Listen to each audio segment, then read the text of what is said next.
ولا نساء من نساء عسى أن يكن خيرا منهن ولا تلمزوا أنفسكم ولا تنابزوا بالألقاب بئس الاسم الفسوق بعد الإيمان ومن لم يتب فأولئك هم الظالمون. Wahai orang-orang yang beriman, janganlah suatu kaum mengolok-olok kaum yang lain, karena boleh jadi mereka yang diperolok-olokkan lebih baik dari mereka yang mengolok-olok. Dan jangan pula perempuan-perempuan mengolok-olokkan perempuan lain, karena boleh jadi perempuan yang diperolok-olokkan lebih baik dari perempuan yang mengolok-olok. Janganlah kamu saling mencela satu sama lain, dan janganlah saling memanggil dengan gelar-gelar yang buruk. Seburuk-buruk panggilan adalah panggilan yang buruk atau fasik setelah beriman. Dan barang siapa yang tidak bertaubat, maka mereka itulah orang-orang yang zalim. Maha benar Allah dengan segala firman-Nya. Wassalamualaikum warahmatullahi wabarakatuh. Assalamualaikum warahmatullahi wabarakatuh. Terima kasih kepada Bapak Amiruddin Abdul Aziz yang telah membacakan tilawah dan terjemahannya untuk acara hari ini. Semoga dengan dibacakannya tilawah tadi, Allah berikan keberkahan, kelancaran untuk acara hari ini. Amin. Baiklah, kita memasuki agenda berikutnya, yaitu sambutan dari Kepala Sekolah yang akan disampaikan oleh Bapak Denny Fauzi Rahman. Bismillah, Pak Denny sudah di sini ya, alhamdulillah. Monggo kepada Pak Denny saya persilahkan. Assalamualaikum warahmatullahi wabarakatuh. Waalaikumsalam warahmatullahi wabarakatuh. Terima kasih Teh Tri ini, Kang Amir, sama Teh Dila. Masya Allah ada Kang Hari juga di sini ya. Alhamdulillahirabbil alamin. Ini ketemu lagi ya. Mudah-mudahan nanti ke depan ketemunya offline ya sama Kang Hari. Ingin banget Kang Den. Ya, dan ayah bunda yang lainnya, assalamualaikum warahmatullahi wabarakatuh. Innal hamdalillah nahmaduhu wa nasta'inuhu wa nastaghfiruh wa na'udzu billahi min syururi anfusina wa min sayyiati a'malina may yahdihillahu fala mudhillalah wa may yudlil fala hadiyalah. Asyhadu alla ilaha illallah asyhadu anna muhammadar rasulullah. Allahumma sholli ala sayyidina Muhammad wa ala alihi wa ashabihi ajmain. Amin ya rabbal alamin. Semoga Allah yang Maha menatap di pagi hari ini terus memberikan kita nikmat iman, nikmat Islam, sekaligus nikmat sehat dalam menjalankan aktivitas. Semoga Allah yang Maha mendengar di pagi hari ini terus memberikan keberkahan di setiap kegiatan kita jalani insya Allah. Ayah bunda yang kami hormati, di sini juga para panitia, tak lupa ya ada Kang Hari juga dan Teh Dila, Masya Allah ini luar biasa sekali. Kami sekolah mengucapkan terima kasih atas kesediaannya untuk memberikan ilmu yang luar biasa di pagi hari ini, khususnya kepada orang tua atau wali santri terkait tentang perundungan. Ya, ayah bunda semuanya, bahwa perundungan itu menjadi musuh, salah satu musuh utama ya di dalam pendidikan, apalagi kalau kita lihat survei-survei khususnya di luar negeri itu menempatkan perundungan ini jadi masalah nomor 1 ya, yang memang bisa terjadi dan berdampak sistemik, yaitu kepada santrinya di masa depan ya, dan juga kepada hal-hal yang lainnya. Tentu melalui parenting ini kita ingin menggali seperti apa sih sebenarnya perundungan. Apakah memang kita selama ini mungkin tidak terasa gitu ya, sering melakukan perundungan-perundungan, karena memang sebagian besar perundungan yang dilakukan itu biasanya tidak disadari oleh kita gitu sebagai manusia. Ya, dalam artian bahwa selama manusia itu berinteraksi, selama manusia itu punya hubungan ya, apapun hubungannya, tentu pasti ada permasalahan. Nah, yang memang bisa disadari ataupun tidak, tentu kita tidak ingin bahwa perundungan itu menjadi salah satu masalah yang memang perlu diselesaikan gitu ya ayah bunda semuanya. Jadi ayah bunda semuanya, apalagi dengan kondisi pandemi begitu ya luar biasa, setelah 2 tahun pas 2 tahun mungkin ya, lebih ya. Maret 2020 sampai sekarang, tentu masalah kesehatan ini sangat berdampak kepada hal-hal yang lainnya. Bisa jadi berdampak kepada hal-hal ekonomi, tapi bagi santri, ya, bagi kita juga di dunia pendidikan, tidak dipungkiri bahwa kondisi pandemi ini sangat-sangat berdampak pada psikis. Ya, apalagi peluang untuk munculnya perundungan itu jauh lebih besar dibandingkan kondisi-kondisi normal atau sebelum pandemi. Oleh karena itu, ayah bunda semuanya, Darut Tauhid melalui program 3SA yang selalu AA sampaikan, yaitu saya aman bagimu, saya menyenangkan bagimu, dan saya bermanfaat bagimu, maka perundungan menjadi permasalahan nomor 1 yang menyangkut terkait saya aman bagimu. Seberapa aman kita semua dalam berinteraksi terhadap orang lain, sehingga nanti setelah aman kita bisa memberikan kebahagiaan kepada orang lain itu, dan bahkan bisa memberikan manfaat, insya Allah. Di Darut Tauhid juga kita menjalankan apa yang disebut dengan Duzul Kakosi. Dusta, zolim, kotor, kasar, dan sia-sia. Sebuah perkataan yang memang sangat-sangat dihindari di Darut Tauhid, dan semuanya riadoh latihan untuk tidak melakukan perkataan yang dusta, zolim, ya, tadi ke orang lain, terus kemudian kasar, kotor, dan sia-sia. Itu. Masya Allah, ini yang paling menantang itu bukan hanya teorinya, tapi praktik riadoh latihannya itu yang luar biasa sekali, perlu support system yang semuanya bisa mendukung terkait tentang program anti Duzul Kakosi ini. Sekali lagi ayah bunda kami mengucapkan terima kasih atas kehadirannya. Ya, Masya Allah di bulan Februari Maret ini ya bahkan kita sudah menyelenggarakan pemilihan ya baik yang PJJ maupun yang PTM, sehingga memang santrinya ini terbagi menjadi 2. Ada yang memang masih di asrama, terus kemudian ada juga yang memang sekarang sedang berkegiatan di rumah masing-masing. Semoga pemilihan PJJ maupun PTM ini sekali lagi bisa memberikan solusi terbaik pada ayah bunda semuanya dalam menjalani segala aktivitas pembelajaran, khususnya di SMP Darut Tauhid Borneo Putri menjelang akhir tahun ajaran. Ya, kami menyadari bahwa masih banyak kekurangan yang sekolah lakukan atau yang ada di sekolah. Tentu ini menjadi catatan untuk terus kami PDLT perbaiki diri, lakukan yang terbaik. Seperti apa halnya, seperti ayah bunda semuanya, kami coba mengakomodir masukan-masukan dan sebagainya. Sebelum PTS, kami sempat menyampaikan bahwa kepulangan akan direncanakan pasca PTS, tapi qadarullahnya hasil rapat Dikdasmen untuk mengakomodir banyak orang tua yang ingin memberikan pengalaman Ramadan di pesantren, karena kita sudah 2 tahun tidak menyelenggarakan nuansa pesantren, nuansa Ramadan di pesantren, sehingga otomatis kepulangannya yang seyogyanya tadinya direncanakan di akhir Maret ini harus diundur kepada pertengahan April. Sebagai gantinya, tentu di Maret ini, terhitung mulai hari ini, kemudian besok Ahad, dan tanggal 19 dan 20, kita menyelenggarakan kunjungan untuk tadi santri maupun orang tua yang memilih PTM di sekolah. Mudah-mudahan itu menjadi alternatif mengobati rasa kangen ayah bunda semuanya kepada para santri yang bertemu, sehingga memang sangat tidak dimungkinkan ketika menyelenggarakan kepulangan dalam waktu dekat, pulang pergi karena resiko terkait tentang kesehatan dan sebagainya itu jauh lebih besar. Sekali lagi kami mengucapkan terima kasih kepada ayah bunda semuanya, dan mudah-mudahan nanti program Ramadan yang kita siapkan ayah bunda semuanya di pesantren ini, di Darut Tauhid ini, bisa memberikan pengalaman berharga buat para santri yang tentu kita kehilangan 2 Ramadan sebelumnya yang belum pernah dilaksanakan secara offline. Sekali lagi mohon maaf dan terima kasih. Wabillahi taufiq wal hidayah. Wassalamualaikum warahmatullahi wabarakatuh.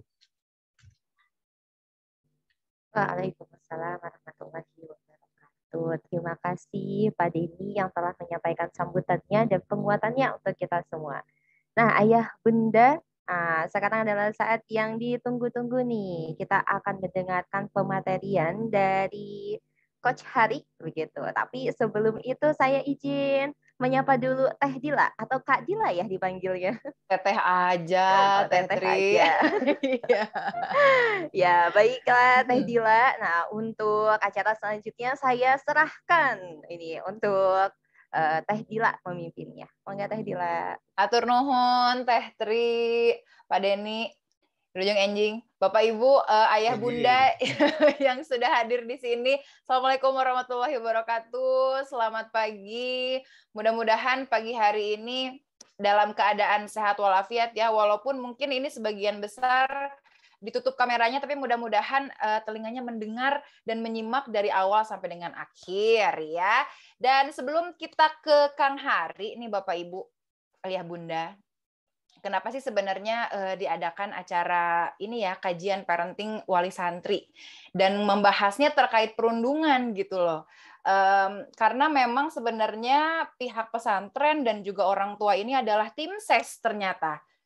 Tim sukses untuk menjadikan anak-anak kita tuh menjadi pribadi yang baik dan dicintai Allah pastinya di tengah-tengah isu yang sangat ini ya, sangat gencar banget tentang perundungan di lingkungan sekolah, bahkan di lingkungan terdekat kita gitu. Dan hari ini alhamdulillah sudah hadir Kang Hari Firmansyah yang akan membersamai kita untuk sama-sama sharing, berbagi pengalaman dan juga tips-tipsnya nih gimana caranya untuk kita bisa mencegah agar perundungan itu tidak terjadi ke anak-anak kita. Tapi sebelum itu Ayah Bunda, saya mau kenalin dulu, mungkin ada beberapa ayah bunda yang baru pertama kali bertemu dengan Kang Hari Firmansyah ini, ya. Kenapa namanya Kang Hari? Apa ini memang ini ya, memang diimport dari Korea atau dari Kopo area gitu ya? Kita lihat sama-sama yuk Bapak Ibu. Yuk, oke, baik. Jadi yang akan menjadi narasumber kita pagi hari ini adalah Kang Hari Firmansyah LCPC. Beliau adalah Certified Professional Coach dan High Class Response Designer. Lalu Kang Hari ini juga merupakan satu dari 10 trainer terbaik Indonesia yang punya gaya khasnya tersendiri. Ini kayaknya dilihat-lihat ya Bapak Ibu ya, kalau semisal menyaksikan layar di handphone atau di device-nya, ini kok seperti AA Anjas gitu ya, atau seperti AA Hamish Daud gitu ya, dan punya gaya khasnya seperti apa nanti mungkin kita akan sama-sama rasakan ya. Lalu juga Kang Hari Firmansyah ini juga merupakan Komisaris PT Transformasi Belajar Indonesia, foundernya HCR ID. Lalu beliau adalah Chairman of Tempat Trainers Guild di tahun 2016 sampai 2018. Konsultan dan trainer di lebih dari 150 perusahaan nasional dan multinasional. Dan Kang Hari Firmansyah ini juga merupakan seorang penulis buku National Bestseller High Class Response dan Sukses Mulia Is My Life. Dan hari ini oleh para panitia, Bapak Ibu, panitia dan juga guru-guru musyrifah dari SMP Darut Tauhid ini dihadirkan untuk membersamai kita hari ini ya. Kalau begitu langsung saja kita hadirkan bersama Kang Hari Firmansyah. Selamat pagi Kang Hari. Wilujeng Enjing, Teh Dila. Assalamualaikum warahmatullahi wabarakatuh. Waalaikumsalam warahmatullahi wabarakatuh. Sehat, Dil? Alhamdulillah, Kang. Alhamdulillah, selalu Senang ceria ya, Kang? ya. Iya Senang dong. banget ya, Hari dan ini. ini tuh berturut-turut ya kan, kemarin ke santri-santri, sekarang ke Betul. wali santri. Nah, jadinya itu dia. Mudah-mudahan lebih nyambung gitu. Dan Ya. kita kan jarang-jarang ya bicara untuk parenting, kebanyakan kita bicaranya corporate, Bapak Ibu. Namun kenapa saya dan Dila, by the way, Bapak Ibu semuanya, Dila ini adalah seorang alumni psikologi. Kenapa senantiasa dibawa ke hal-hal yang berbau parenting? Karena beliau juga satu, tahu dudukan, dan kedua juga membesarkan putrinya ya, dan putra-putrinya insya Allah gitu. Bukan insya Allah belum membesarkan, sudah membesarkan, cuma wajahnya memang kayak masih gitu, kayak anak baru SMA. lulus SMP, iya, 11-12. Dan saya membutuhkan banget ilmu-ilmu yang dimiliki oleh Dila kemudian untuk kita aplikasikan di dalam keseharian dan lebih nyambung materinya. Pak Denny Rahman, hatur nuhun pisan sudah membuka event ini. Teh Tri, terima kasih sudah membuka event ini. Pak Nazori juga terima kasih sudah hadir dan membuka videonya, karena hari ini seperti bicara di Zoom tapi kayak di radio, lagi kayak di MKFM. Iya ya Karena Kang ya. meskipun Terima kasih Pak. sama-sama Pak Nazari. Pak Nazari di mana? Ini sekarang berada? Di Samarinda Pak. Masya Allah, Samarinda. Putrinya berarti sekarang WFH atau WFH? Sekolah from Sekolah home atau sekolah from school? Di Darut Tauhid. Oh, alhamdulillah. Oke, karena 188 katanya bukan WFH, sekolah PTN, PJJ Kang, PJJ dan ya. PTM. Gitu ya Pak Denny ya? Oke. Ya betul. Pak Nazori, makasih sudah hadir meskipun jauh dari Kalimantan di sana, tapi thank you udah hadir sini. Bapak Ibu, sahabat-sahabat semuanya, karena pasti kita seumuran, saya teh udah nggak pengen banget ngisi dengan anak-anak, tetapi ketika kemarin saya ngisi di Darut Tauhid, entah kenapa gejolak muda itu kembali hadir gitu ya Dil ya. Ya betul Kang. Jadi berasa remaja lagi gitu ya Kang remaja ya. Lagi karena karena saya sendiri terakhir mengisi remaja itu 2011 dan memang alhamdulillah remaja yang kita isi dari tahun 2009 2011 lantas kita naik remajanya remaja not teenagers tapi 18 tahun ke atas. Hari ini tuh amazing banget. Dan ketika saya ngobrol sama Pak Dadan, saya ngobrol sama Bu Dewi, itu tuh tiba-tiba naik lagi tuh, kayaknya ngobrolin untuk remaja itu this is the time. Kenapa? Karena sekarang saya juga punya anak yang sama usianya dengan anak Bapak Ibu semuanya, kelas 1 SMP. Dan Masya Allah, luar biasa Dila, ternyata ngegedein anak kelas 1 SMP itu luar biasa banget. Dia membesarkan anak remaja itu amazing banget, dan kita saling doakan mudah-mudahan yang kumpul pada pagi hari ini memiliki teenagers ya, anak-anak remaja dan anak-anak yang soleh dan soleha, anak-anak yang kuat di akidahnya, anak-anak yang kuat di ibadahnya, anak-anak yang kuat di prestasinya, berwawasan lingkungan, dan insya Allah hafidh. Amin. Maka supaya kita lebih interaktif nantinya, ini tinggal lama-lama teuing teman-teman semuanya, ini akan cepat sekali, 9:30 ini akan cepat sekali beres. Maka kalau misalkan Anda bisa untuk menyalakan kamera Anda, silahkan nyalakan kameranya supaya kita ngobrolnya lebih asik. Saya bukan disclaimer, saya bakalan disclaimer dulu nih, menyatakan sesuatu dulu. Bukan ahli parenting. Ya, background psikologi pun bawa Dila kemana-mana. Tapi apa yang sudah saya rasakan di dalam ngedevelop anak-anak remaja, insya Allah pada hari ini akan saya ceritakan.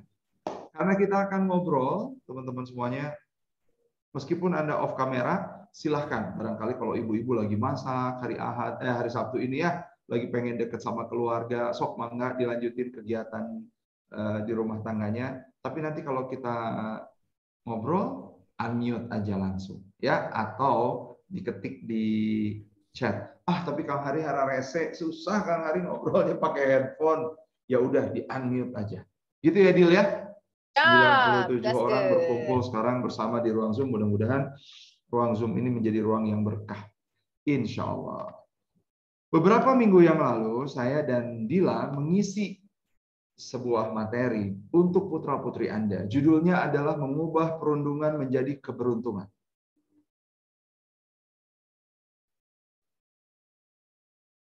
Halo. Ya, Kang. Screen-nya masih menunggu. Masih OTW ya? Tapi sayanya nge-freeze di situ. Oke. Nah, sudah sepertinya. Perantos dia? Masih. Nah, sudah ada. Kemana aja itu screen jalan-jalan dulu. Beberapa minggu yang lalu, ayah bunda, sahabat-sahabat semuanya, saya kemudian mengisi di Santriwati Darut Tauhid Boarding School. Dan di beberapa minggu yang lalu itu saya menemukan ternyata permasalahan anak-anak kita besar banget terhadap hal yang satu ini. Kami dulu dibagi beberapa kamera saja, tapi satu kamera isinya satu kelas. Jadi 300 sekian santri ya, Pak Denny, itu terdiri dari beberapa room gitu, dan saya pikir ini hanya akan menjadi kultum gitu ya, hanya akan menjadi sekilas saja penyajian atau kajian biasa, tapi enggak. Anak-anak kita lagi dihadapkan dengan perundungan yang luar biasa. Baik dari teman-temannya. Mohon maaf, perundungan terbuka juga nih. Ada dari beberapa gurunya, ada beberapa dari musyrifahnya, teman-teman semuanya, dan juga orang tuanya. Dan bisa jadi itu adalah kita semua. Makanya hari ini pihak sekolah ngasih tagline yang sangat kuat banget, jika kita merupakan pelaku perundungan. Kita itu siapa? Kita pendidiknya, termasuk orang tuanya yang melakukan pelaku perundungan. Di awal saya mau menerima training untuk adik-adik kita, untuk anak-anak kita. Kita hanya akan berbicara pada saat itu tuh ketika teman-temannya merundung teman-temannya yang lain, ketika teman-temannya membuli yang lain. Ternyata enggak. Ternyata bukan cuma dari teman-temannya saja, ternyata dari seluruh yang kita harapkan menjadi support sistemnya, itu perundungan itu ada. Coba bayangkan. Perundungan itu ada. Dan memang ini semakin menguatkan riset kami sendiri, meskipun kami tidak ke remaja, tapi kami ke keluarga, teman-teman semuanya. Riset kami menyatakan bahwa perundungan itu bisa terjadi di mana saja. Yuk kita buka satu-satu. Mari kita mulai membaca dengan basmalah lagi bersama-sama. Bismillahirrahmanirrahim. Bapak Ibu, dimanapun Anda berada dari seluruh Indonesia, pernahkah Anda mendengar cerita yang seperti ini dari anak-anak Anda? Jadi kalau Anda sekarang lagi susah nih, Anda tinggal pijit aja, kalau di handphone apa ya? Unmute-nya itu. Kalau lagi dipakai laptop, pijit aja space bar-nya Anda ya untuk bersuara sedikit. Pernahkah Anda mendengar cerita ini dari anak-anak Anda? Mereka mengalami dibentak, mereka diteriaki, mereka dimaki, mereka digosipin, mereka dihina, mereka diledek, dicela, dipermalukan dan sebagainya. Pernah? Tidak. Ada yang tidak, ada yang pernah. Alhamdulillah. Oke. Lanjut, teman-teman semuanya, Bapak Ibu, percaya atau tidak, dari sekian ratus, berapa jumlahnya Kang Denny? Jumlah santri itu 315 orang santri, teman-teman semuanya, mereka pernah 80% merasa dibentak, diteriaki, dimaki, digosipin, dihina, diledek, dicela, dan lain sebagainya. Kelas 7, 8, 9. Maaf, 70%. Dari mana Kang Hari tahu? Dari kemarin kita riset bersama anak-anak santri. Pernahkah Anda mendengar? Barangkali yang tidak pernah mendengar, anaknya termasuk yang 35%. Ya, oke. Pernahkah Anda mendengar cerita anak Anda ditampar, didorong? Kalau ditampar barangkali nggak tahu ya, tapi who knows? Ditampar mah enggak Kang Hari, tapi didorong sama kakak kelasnya, dicubit sama temannya, dijambak, ditendang, ditinju, dan lain sebagainya yang dapat melukai fisik dia. Pernah? Tidak. Alhamdulillah. Sampai sejauh ini, alhamdulillah. Teman-teman, kalau yang nomor satu adalah verbal bullying, maka yang nomor dua adalah physical bullying. Oke. Pernahkah anak Anda bercerita sama Anda, Mama, aku tuh lagi dikucilin deh kayaknya. Aku tuh dibedain deh. Aku tuh lagi didiamkan deh. Pernah nggak ibu-ibu? Pernah. Pernah. Pernah. Pernah. Pernah. Dan memang 60% pernah mengalami kayak gitu, 65% pernah mengalami kayak gitu. Teman-teman semuanya, ini yang namanya social bullying. Ya, social bullying. Dan ini menyakitkan banget. Apa yang dilakukan oleh Rasulullah kepada para sahabatnya yang tidak ikut berperang adalah mendiamkannya, mengucilkannya. Tetapi bukan dalam rangka membuli mereka. Enggak. Dalam rangka mendidik mereka supaya sadar akan kesalahannya. Tetapi kemudian cara yang seperti itu, teman-teman semuanya, Bapak Ibu, sahabat-sahabat, dilakukan oleh teman-temannya anak kita. Dan bisa jadi dilakukan oleh anak kita kepada teman-temannya. Dicuekin tuh, dikucilkan, dibeda-bedakan, didiamkan. Secara sosial, di pertemanannya. Karena nanti ada lagi. Didiamkannya enggak, Kang Hari, kalau misalkan di sekolahnya ya nggak kerasa-kerasa banget. Tapi di grup WA, dia dicuekin. Di grup WA, dia dikucilkan. Di grup WA, dia disisihkan. Oke. Yang tadi social bullying, kalau yang ini teman-teman semuanya media sosial bullying. Ya. Diprolog di media sosial. Dikirimkan berbagai pesan yang menyakiti, menghina atau mengancam. Pernah anak Anda cerita? Tidak. Oke. Tidak. Alhamdulillah. Dikirimi pesan teror atau apalagi ya? Kalau yang diprolog di media sosial enggak, dikirimi pesan teror? Tidak. Tidak. Makasih Bunda. Dila pernah dikirimin pesan teror, Dil? Hampir dihack, Kang. Hampir dihack. Tapi kalau untuk pesan teror, alhamdulillah sampai Pesan saat ini teror nggak ada. enggak ya, tapi kalau dihack sama teman atau sahabat yang kemudian jadi ribut atau barangkali pesaing ya Dil ya, itu sempat. Dan anak-anak sekarang, Bapak Ibu, dengan permasalahan rasa yang mereka punya, suka sama seseorang, dan kemudian mereka menyukai orang yang sama. Dan jangan pikir Anda ini tidak terjadi di pesantren putri. Ya, pesantren putri suka sama siapa Kang Hari? Ya, kan nggak ada santriwannya, yang ada santriwatinya. Bisa terjadi ini ada. Mereka punya rasa yang sama. Dan yang luar biasa, rasa yang samanya bukan sama santriwati. Rasa yang samanya sama K-pop, artis. Rasa yang sama siapa sih, Dila? K-pop artis satu, misalkan. Siapa kan nggak ya? tahu. Pokoknya BTS kata Bunda Aisyah. Tuh, bisa Bunda jadi suka sama ini. BTS. Para ya. ARMY kayaknya gitu ya, Bun. Army-nya tuh ada yang ngerasa satu lebih ARMY dibanding ARMY yang lainnya gitu. Yes.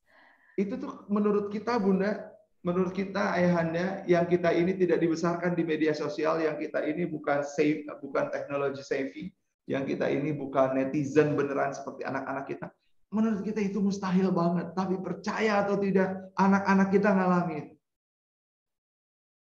Untuk idola yang bahkan diidolakannya pun dari jauh. Ya. Dia ngerasa lebih ARMY dibanding ARMY yang lainnya. But it happened. It is happened. Dan jangan pernah dipikirkan, saya bukan lagi menakut-nakuti, tidak, tetapi ini terjadi di pertemanan anak-anak saya. Mudah-mudahan tidak terjadi di pertemanan anak-anak. Anak saya mengenalkan seorang temannya karena mereka berawal dari SD yang sama, kemudian berpisah di SMP yang berbeda. Anak saya di SMP 1, yang lainnya di satu SMP di temannya yang sahabat satu SD ini di SMP lain. Dikenalkanlah oleh anak saya si sahabatnya yang SD ke sahabatnya yang SMP. Kemudian si dua sahabat yang berbeda ini jadi bersahabat nih, yang dikenalin oleh teman saya. Yang mengagetkan anak saya adalah kelas 1 SMP. Sahabatnya yang SD bilang sama sahabat anak saya yang SMP, "Hey, aku tuh suka deh sama kamu." Teman SMP-nya dia bilang, "Aku juga suka sama kamu." Yang mengagetkan teman SD-nya bilang apa? "Tapi aku sukanya bukan seperti suka seorang teman. Aku tuh suka lebih dari seorang teman." Anda bisa bayangkan teman-teman semua. Saya suka sama kamu lebih dari sekedar teman. Dan ini sama-sama perempuan. Saya alumni pesantren dan saya ngalamin banget hal yang seperti itu dari sekeliling saya. Menyukai sesama jenis karena apa? Karena dia dibingungkan oleh identitas yang dimiliki dirinya, yang zaman sekarang ini nggak cuma laki-laki dan perempuan identitas itu. Ada laki-laki yang suka sama perempuan, ada laki-laki yang kemudian orientasinya suka sama laki-laki, ada laki-laki yang orientasinya suka sama laki-laki dan perempuan, ada laki-laki yang suka sama perempuan tapi yang perempuannya tomboy. Nauzubillah min dzalik. Seperti itu kondisi sekarang. Dan ketika sahabat anak saya yang SMP terkaget-kaget dengan itu, kemudian dia berusaha menarik diri dari sahabat teman saya yang sahabat anak saya yang SD, mulailah perundungan itu terjadi. Mulailah Bunda Nashwa, sama dengan anak saya Alia Nashwa, ya, putri saya juga sama. Itu yang kemudian terjadi. Itu yang kemudian realistis, realnya terjadi. Teman-teman semuanya, atau barangkali anak kita pernah tuh disebarkan kabar bohong. anak kita yang benar, tapi karena dia kalah jumlah komunitas, diceritakanlah bahwa anak kita tuh ngegosip katanya. Padahal yang ngegosip siapa? Ngegosip. Ya. Pernahkah Anda mendengar anak Anda di-capture wajahnya, kemudian di crop sedemikian rupa, ditempelkan dengan sesuatu yang enggak banget. Iya, kalau ditempelin sama Doraemon, wajahnya diganti gitu, wajah Doraemon dengan wajah anak kita. Tapi kalau ini lain banget, digabungkan dengan digabungkan dengan binatang, terus lagi dihubung si wajahnya itu kemudian disambungkan dengan yang lagi tidak menutup aurat dan lain sebagainya. Teman-teman semuanya. Nah, kalau yang ini barangkali ya, ini perang kata-kata dari dunia maya. Kang Hari, tunggu dulu sebentar, nanya dulu Dila. Ibu-ibu, bapak-bapak, sahabat-sahabat semuanya, pernah nggak dengar anak-anaknya cerita perang di dunia maya, perang kata-kata di dunia maya? Tidak. Oke. Pernah. Sering, Pak. Pernah. Kang Hari di WA tidak, tapi tolong tanyakan sama anak Anda ketika dia lagi mabar sama teman-temannya kayak gimana. Oh, Kang Hari, anak saya nggak pernah mabar di pesantren, insya Allah. Tapi kalau lagi mabar di rumah, seperti apa perkataannya? Harus dicek. Ketika anak saya main, teman-teman semuanya, Roblox dengan pengawasan ketat, ini Robloxnya main kemana, tetap ada orang-orang dewasa yang ternyata ikutan permainan yang kita paling anggap aman pada saat itu, kemudian si mereka itu berkata-katanya kasar luar biasa. Memperebutkan satu satu hal di Roblox, tetapi kemudian itu ributnya luar biasa. Dan jangan pikir itu lagi jauh dari anak-anak Anda. Kang Hari, anak-anak putri saya enggak, karena mereka di Darut Tauhid, insya Allah dijaga. Teman-teman semuanya, bagaimana dengan anak-anak Anda yang sedang bermain bersama tanpa kita ketahui chatnya jalan terus? Sementara mereka bermain, Kang Hari saya cuma mengizinkan mereka pegang handphone 2 jam kok. Oke, pegang handphone 2 jam, main bareng bersama teman-temannya, ada chat yang berisi perundungan, sementara ngobrol sama kita nggak lebih dari 2 jam sehari totalnya. Wow. Akun mereka dipalsukan untuk merusak reputasinya. Mungkin SMP tidak, tapi SMA sudah mulai banyak. Ya, diretas. SMP terjadi. Akun diretas sama temennya, diceritain cerita bohong, teman-teman semuanya. Atau anak Anda dikucilkan dari grup daring dan online. Teman-teman semuanya. Pada pagi hari ini saya ingin mengajak Anda. Jika Anda pernah mendengar bahwa anak Anda bercerita kepada Anda tentang hal tersebut, saya ingin mengajak Anda bersyukurlah. Bila sebagai seorang psikolog, kok nggak dengar anaknya dibully, orang tuanya diajak bersyukur, kira-kira Dila ngerti nggak apa maksudnya? Ini Kang Hari kumaha sih terjelas? Ya, kumaha sih terjelas. Kan mungkin Kang sebagian orang tua tuh ngerasa, ya ampun, anak aku dijadikan seperti itu gitu ya, dengan apa yang tadi sudah disampaikan sama Kang Hari. Kenapa harus bersyukur sih? Atau mungkin apa yang harus jadi hikmah dari itu tuh harusnya kayak gimana sih Kang? Gitu. Oke. Kita tanya aja dulu ya orang tua ya. Bapak Ibu, kenapa kok saya menulis di sini jika anak Anda pernah mengalami hal tersebut, terus saya ngajak Anda untuk bersyukur, kira-kira mau kemana sih saya ini sebetulnya?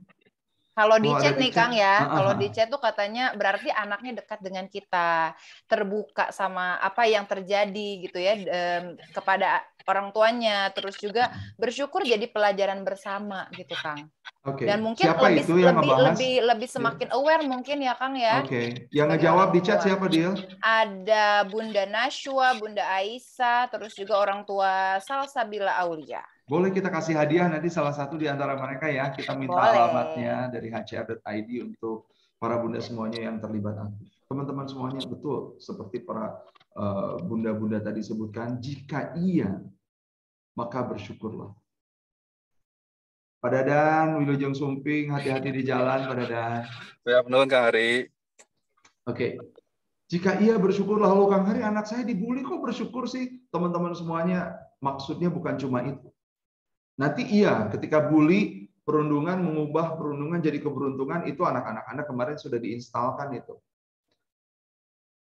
Namun yang saya ajak bersyukur adalah, kita ini orang tua adalah safety belt, the first and the last safety belt yang dimiliki oleh anak-anak kita. Kalau anak-anak kita pernah mengalami hal-hal yang kita tidak pernah inginkan terjadi untuk mereka, tapi mereka masih bercerita sama kita, bersyukurlah karena kita masih dianggap sebagai orang tua mereka, sebagai sabuk pengaman yang paling pertama dan paling utama dan paling terakhir. Artinya apa? Anak kita masih ngerasa dekat. Tadi itu betul kata Bunda. Anak kita tuh masih ngerasa dekat dengan kita. Kang Hari manja, dikit-dikit cerita. Enggak ada urusannya manja dengan cerita. Justru riset menyatakan orang-orang yang kuat di kemudian hari adalah orang-orang yang senantiasa melakukan storytelling. Apa yang dialami oleh dirinya. Bukan juga maksudnya mengeluh. Enggak, tapi untuk mencari solusi. Mama aku dikucilin. Mama aku tuh ternyata dibilangin deh sama kakak kelas. Mama ternyata aku tuh sama sahabat-sahabat yang lainnya. Ternyata aku tuh diomongin, digosipin, dan sebagainya. Bersyukurlah mama menjadi seseorang yang jadi tumpahan putrinya untuk kemudian jadi tempat cerita. Atau ayah yang dijadikan tempat cerita oleh putrinya. Jika tidak, gimana Kang Hari? Jika tidak, introspeksi dirilah. Introspeksi itu apa? Berarti anaknya sedemikian kuat tidak pernah merasa dibully. That is so good. Tapi jangan-jangan anaknya nggak pernah cerita, bisa jadi anak kita adalah anak yang anak yang bisa jadi tanpa dia sadar, tanpa kita sadar, saking kuat identitasnya mereka membuli anak-anak yang lain.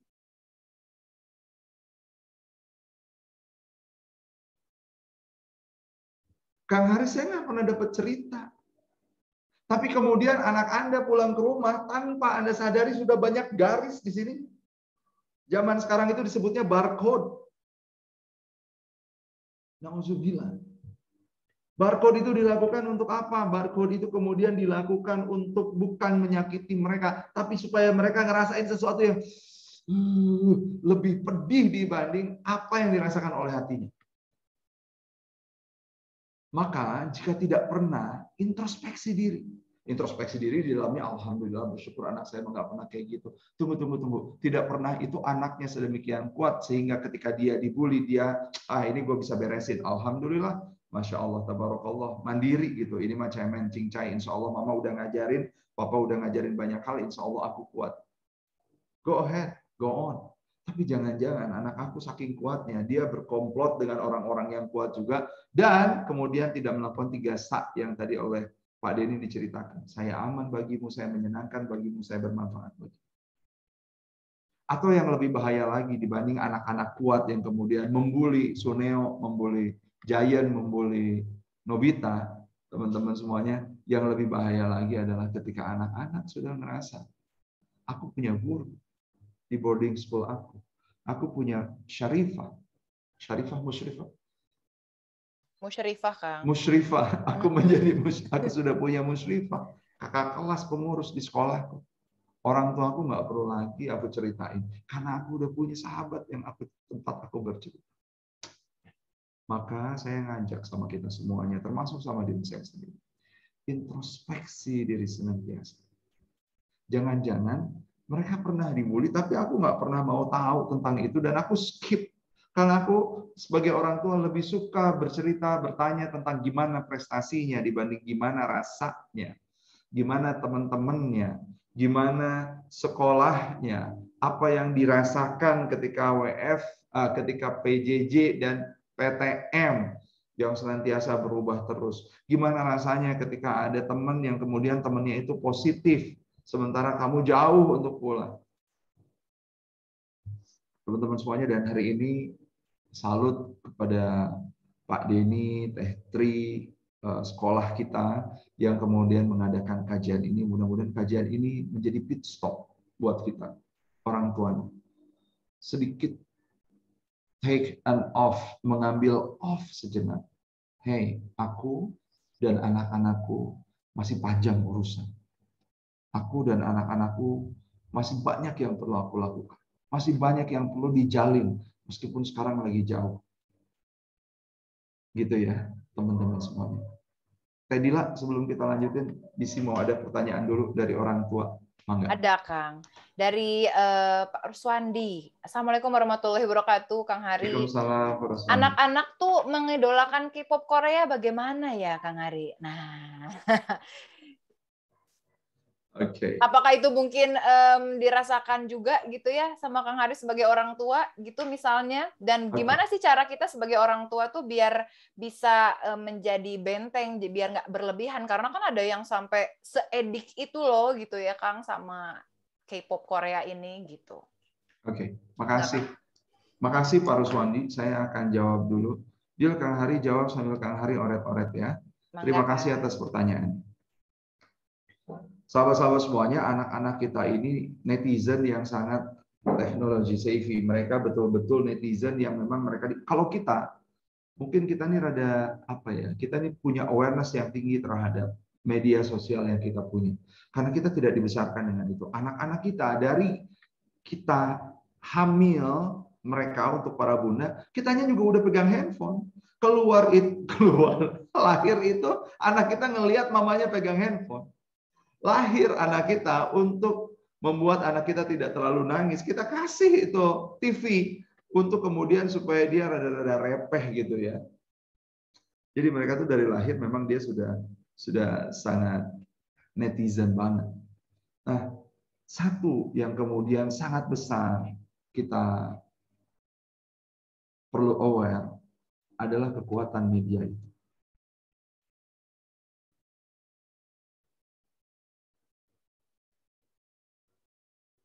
Versus kekuatan orang tua. Kang Hari, apakah anak Kang Hari diizinkan untuk memegang handphone? Iya, diizinkan untuk memegang handphone. Sekolah dari jam 7:30 sampai rata-rata 11:30, yang SMP sampai jam 12, diizinkan untuk 2 jam setelah itu megang handphone. Untuk kerjain tugas, untuk bermain. Teman-teman semuanya, 2 jam sehari itu banyak banget loh. Iya, betul. 2 jam sehari itu bisa dipandang banyak, bisa dipandang cukup. Tergantung seberapa kita mengawasi mereka. Dan tetap pengawasan itu harus tetap melekat. Nggak bisa enggak. Teman-teman semuanya, Roblox yang saya paling lihat aman setahun yang lalu, Roblox ya. Sekarang itu di dalam Roblox sudah ada anak-anak yang lagi main, disamperin oleh anak-anak yang dewasa dan diajak untuk bersetubuh. Maka Roblox sudah tidak aman lagi saat ini.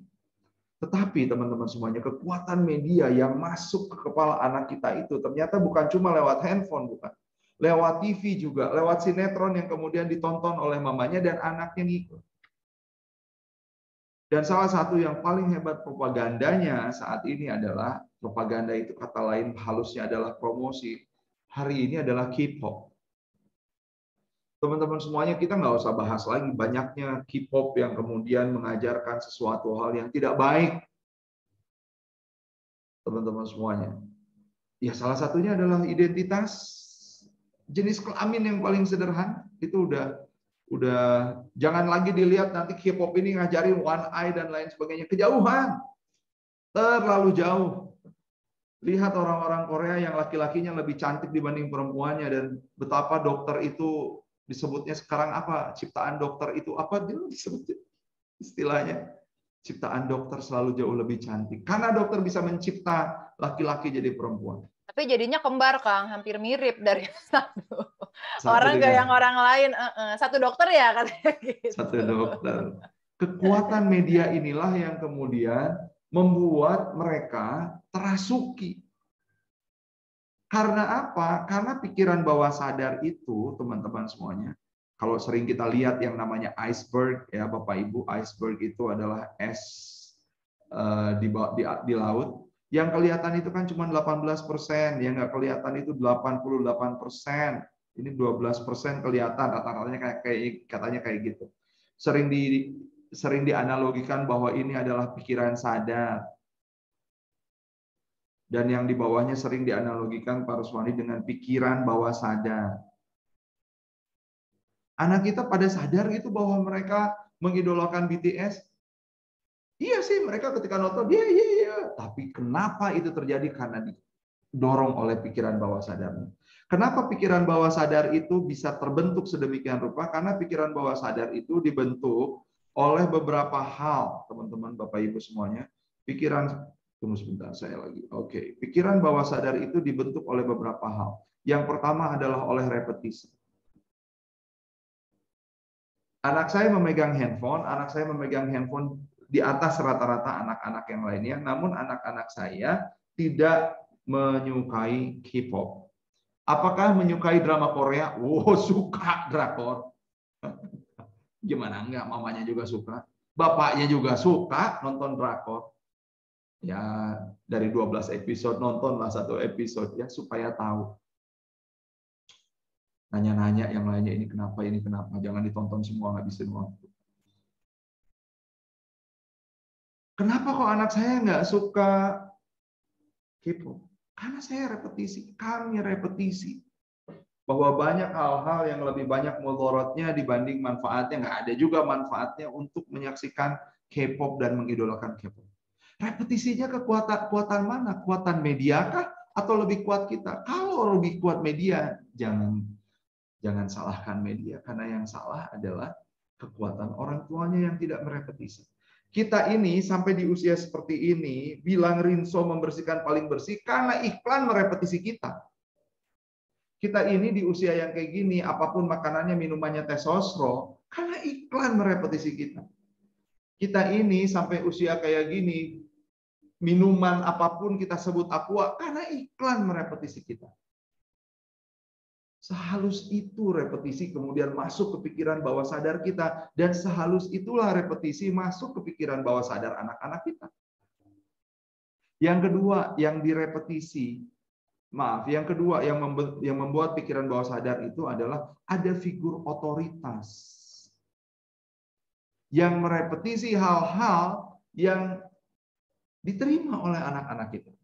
Pertanyaan kita sekarang, figur otoritasnya siapa anak-anak kita ini? Apakah figur otoritasnya kita? Apakah figur otoritasnya guru? Apakah figur otoritasnya musyrifah? Ataukah figur otoritasnya sahabat-sahabatnya? Karena figur otoritas ini ternyata membentuk pikiran bawah sadar kita. Seperti kita dibentuk, figur otoritas kita ini dibentuk oleh mamah kita. Pengen nyubit deh kalau kayak gitu. Kenapa? Karena mamah kita biasa nyubit dulu. Papa kita mah diem aja kalau ada apa-apa teh. Tapi kalau udah marah, marahnya ngeri. Dan itu tuh membuat kita seperti ayah kita saat ini. Padahal itu kita nggak suka, tapi karena figur otoritas melakukan itu, dan itu direpetisi, itu yang kita lihat, maka kita menjadi seperti mereka. Nauzubillahi min dzalik. Maka figur otoritas itu perlu dari tempat yang lain selain orang tua juga, meskipun orang tua yang utama. Guru-guru membuat kita jadi jauh lebih bijaksana. Sahabat-sahabat kita membuat hidup kita jadi jauh lebih berwarna. Tapi bayangkan ketika figur otoritasnya adalah artis-artis. Figur otoritasnya adalah selebgram. Bapak Ibu, bukankah binomo yang terjadi saat ini sangat luar biasa banget tuh? Ada Sultan Soreang, Doni Salmanan, ada siapa lagi yang di Medan? Indra Kents. Kenapa banyak yang tertipu seperti itu? Karena yang merepetisi adalah figur otoritas yang menurut mereka itu otoritas banget buat mereka. Nggak sadar tuh, dibilangnya trading saham, nggak taunya judi online. Nggak sadar saking halus. Direpetisi oleh orang-orang yang menurut mereka adalah figur otoritas. Oke. Lantas apalagi yang bisa membuat pikiran bawah sadar terjadi? Komunitas otoritas. Dengan siapa teman Anda berteman, pilihkan oleh Anda. Loh, Kang Hari nggak bisa, Kang Hari sudah disantri. Ya, itu insya Allah komunitas yang terpilih. Darut Tauhid Boarding School, insya Allah. Tapi jadikan Anda tempat bercerita, tempat mereka meminta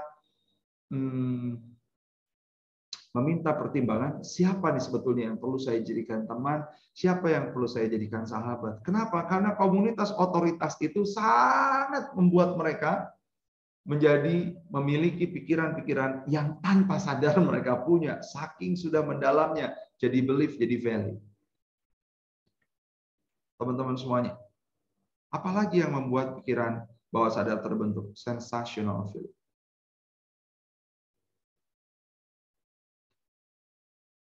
Teh Tri, Kang Denny, saya mohon izin untuk menyebutkan curhatan anak-anak pas saat kita ketemu terakhir.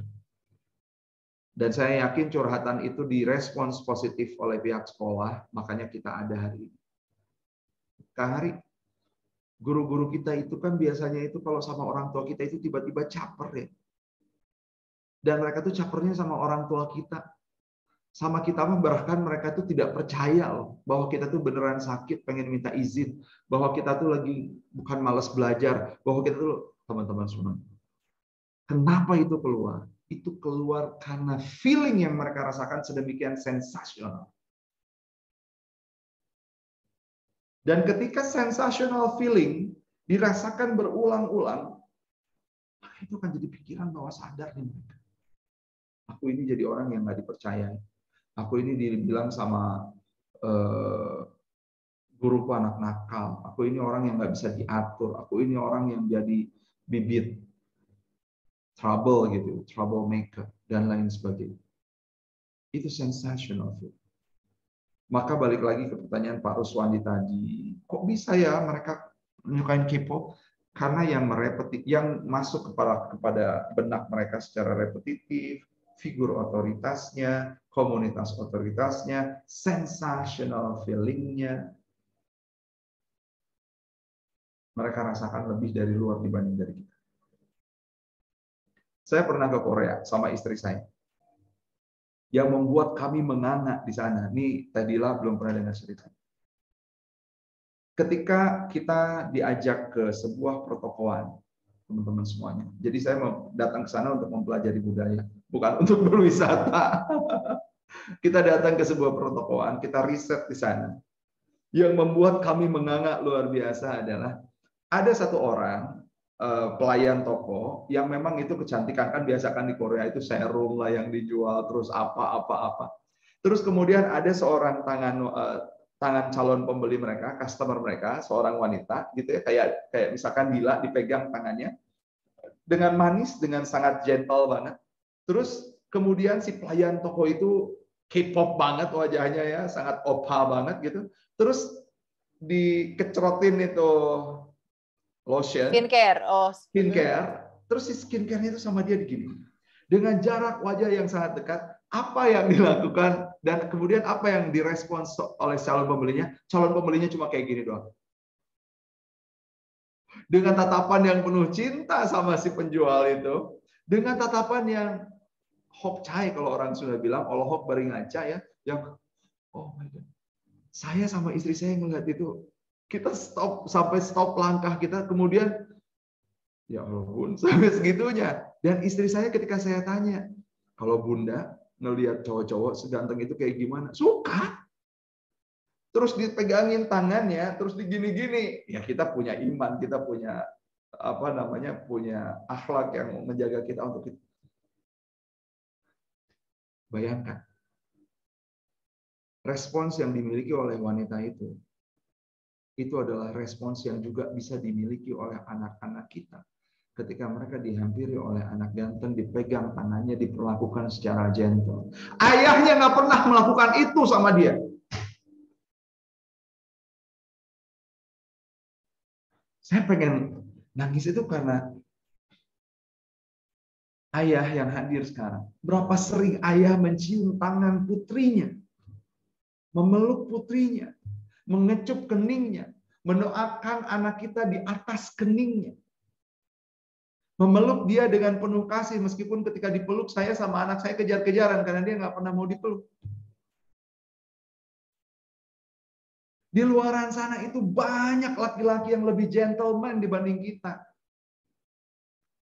Dan gentlemanship-nya mereka dianggap oleh anak-anak yang kemudian senantiasa melihat sinetron, K-pop, artis-artis, melihat, oh my God, so lovable.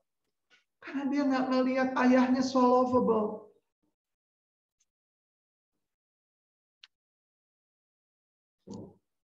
Jadi emosional ya, karena putri ini sama, ini putri-putri ini putri kita ini. Dila dibesarkan entah seperti apa, tapi kalau saya melihat Dila itu dibesarkan dengan dignity, dengan identity yang Dila banget. Belum pernah ngeriset Dila itu kayak gimana. Tapi Dila boleh nggak ceritakan sedikit tentang sosok ayahnya Dila? Jadi ayahnya saya tuh orang Jawa ya Kang ya, Jawa Timur. Okay. Terus apa namanya anak dari ayah tuh 2 bersaudara dan perempuan semua Kang. Okay. Dari zaman masih kecil itu memang waktu bersama ayah untuk bermain gitu ya Kang ya, quality time sama ayah tuh sangat amat cukup banget kalau buat Dila sendiri Kang, karena di sela-sela waktu kerjanya, pulang kerja misalnya atau sebelum kerja karena shiftnya siang gitu ya Kang, itu selalu menyempatkan waktu. Bahkan ketika mamah tuh lagi mengerjakan sesuatu gitu ya di rumah, ayah yang selalu hadir, ayah yang selalu membersamai dan nggak pernah hilang gitu ya sosok ayah ini sampai dengan kuliah sampai kuliah bahkan dianterin ke Bandung sama ayah naik motor gitu ya Kang ya biar lebih intimate gitu ya di jalan berdua ngobrol gitu. Terus antar jemput ke sekolah sampai nggak boleh naik kendaraan, dianterin aja sama ayah gitu. Jadi bahkan sampai ngikut-ngikut kegiatan-kegiatan di luar sekolah pun ayah pun hadir dan juga tahu kegiatan Dila seperti apa, teman-temannya tuh kayak gimana, pengawasannya tuh pas gitu kalau buat Dila sendiri. Makanya alhamdulillahnya tuh peran kedua orang tua Dila tuh ngepas juga gitu ketika yang satu mengawasi mungkin dalam lingkup pergaulannya, yang satu lagi juga membesarkan dalam lingkup kepribadiannya gitu sih Kak. Masya Allah. Barakallah. Dila, kenapa saya tanya teman-teman semuanya? Dila ini adalah sosok yang dengan kita, kepada anak kita ada di tengah-tengah. Jadi sudah lulus, sudah bekerja, punya 1 anak mau 2 sekarang, kemudian prestatif di sekolahnya, akhlaknya terjaga, keluarganya juga insya Allah terjaga. Saya kenal dengan suaminya, komunikasinya bagus, luar biasa Dila ini. Maka ini bisa banget nih dijadiin contoh oleh kita, kok bisa ya karakter ini terbentuk. Saya seusia dengan Anda rata-rata, saya 43 tahun sekarang, Dila 27 Kang. 27. Jadi ini ada di tengah-tengah anak-anak kita usia kelas 7, 8, 9. Jadi Dila ini kakaknya anak-anak kita. Prestatif dan perlulah kita jadikan tempat belajar bagaimana kok bisa menjadi seperti itu. Dila, ini barangkali pertanyaan Pak Ruswandi tadi, mohon maaf agak panjang jadinya menceritakannya. Sekarang kita lanjut lagi ya ke sharing yang tadi. Ini langsung berudul pertanyaan loh Kang sebenarnya. Tapi nanti aja lah ya. Nggak apa-apa ya, kita lanjutin ya. Lanjutin dulu ya Pak Bu ya. Baik. Bismillahirrahmanirrahim. Sekedap biar ada ngeheng. Oke. Nah teman-teman semuanya, sekarang pertanyaan saya dulu nih sebelum Anda bertanya. Dila, masih ada? Masih ada Kang. Sebentar. Oke. Baik. Oke. Sebelum ini ngeheng di saya. Stop share. Oke. Baik. Saya balik lagi ya ke tema perundungan. Terima kasih atas pertanyaannya di kolom chat sudah banyak. Emang perundungan itu apa sih? Tadila udah bisa ngelihat belum? Ininya? Ya, sudah bisa Kang. Oke. Teman-teman semuanya, saya bawakan dari satu kamus aja ya, kamus besar dari Kemendikbud kita. Perundungan itu adalah sesuatu yang ngebuat kita jadi tidak nyaman. Itu, sesederhana itu yang dinamakan perundungan. Baik itu secara verbal, baik itu secara fisik, ataupun sekarang dilakukan secara daring. Ngebuat kita jadi nggak nyaman, sakit hati, atau jadi tertekan. Dan perundungan itu biasanya dilakukan Bukan cuma sama perorangan. Satu lawan satu mah jarang justru. Perundungan itu satu lawan many. One to many. Ada ustadz disebut kadrun. Sama kelompok buzzer ada selebritis disebut buzzer sama kelompok kadrun. Wah itu, aduh. Oke. Suatu perilaku yang tidak menyenangkan baik secara verbal, baik secara fisik yang membuat seorang merasa tidak nyaman, sakit hati, dan tertekan. Biasanya perundungan dilakukan oleh perorangan ataupun kelompok. Question is, teman-teman semuanya, di mana perundungan itu bisa terjadi? Boleh dijawab. Mana? Yuk, silakan dia. Ya, kira-kira di mana aja sih, Ayah Bunda, bisa terjadi atau ada potensi gitu ya terjadi perundungan? Kalau kemarin boleh di-spill nggak Kang kalau kemarin? Boleh. Boleh ya. Di tempat kerja iya, tuh kata Bunda Nashwa, di sekolah katanya Kang, kata Budia. Yes. Terus di mana lagi Bunda, Ayah? Di mana aja bisa katanya Kang, kata orang tua Murtiani.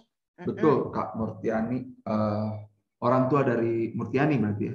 Iya, barangkali. Betul. Iya. Betul, di mana bisa terjadi perundungan? Di mana-mana. Di mana-mana. Termasuk perundungan itu sangat bisa terjadi di rumah.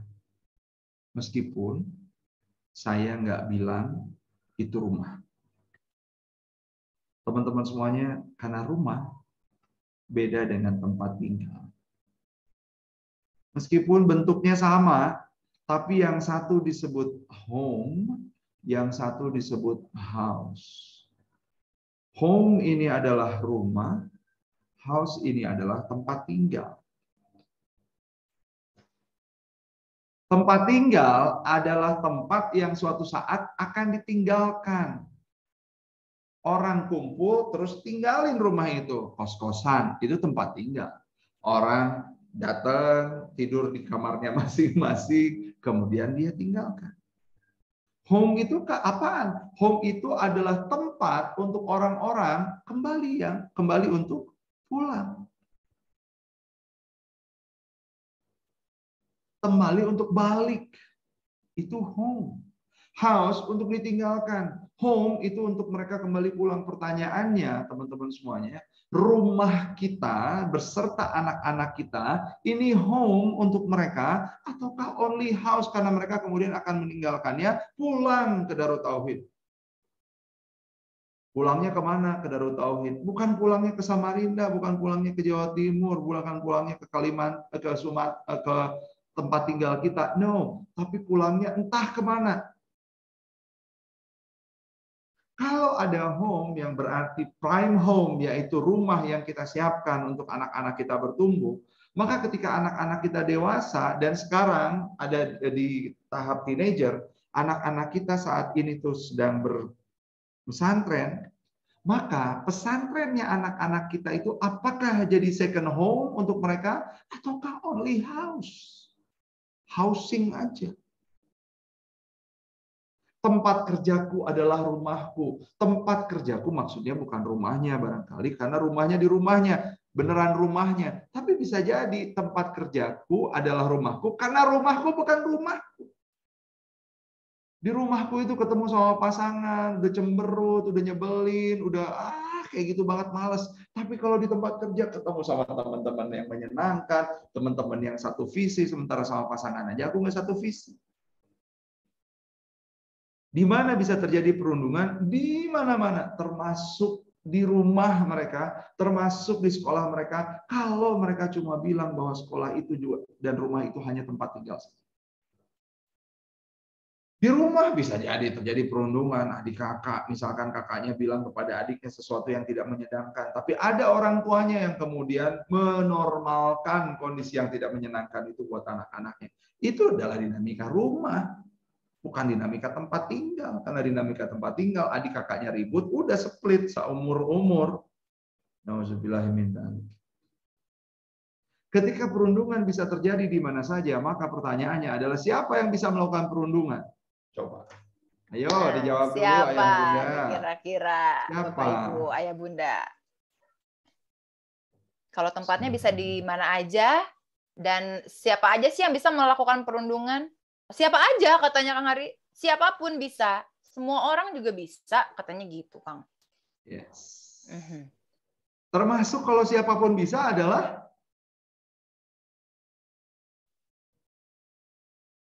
Bisa jadi siapa? Ya, ya. Termasuk orang tua. Iya, betul. Terima kasih Kak Dia.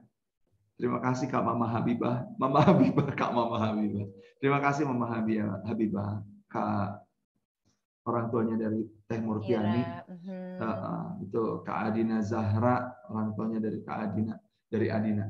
Teman-teman semuanya, yes, bisa jadi kita yang melakukan perundungan. Orang tuanya yang melakukan perundungan. Kenapa kok orang tua melakukan perundungan sih, teman-teman semuanya? Lihat, nilai yang bagus, apalagi dari sekolah yang terbaik, udahlah biayanya mahal, sekolahnya terbaik, apalagi memang sangat bagus teman-teman sekolah itu.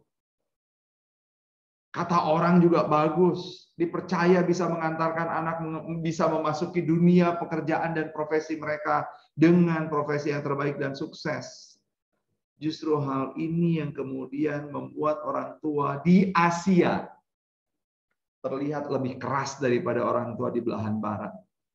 Kata seorang psikolog dari Rumah Sakit Floyd. Akibatnya tekanan orang tua agar anak bisa berprestasi dalam belajar pun menjadi makin tinggi. Tuntutan ini memacu anak berprestasi, tapi di sisi lain menurut Bu Rosdiana tadi akan membuat anak-anak stres dan depresi sehingga mereka bahkan memilih mengakhiri hidupnya. Dan di Indonesia teman-teman semuanya persentasenya terus semakin lama semakin naik. Dari jumlah persentase bunuh diri di Indonesia, silakan Anda search di YouTube, kita mengalami kenaikan 5,6% per tahun. 5,6% itu gede banget.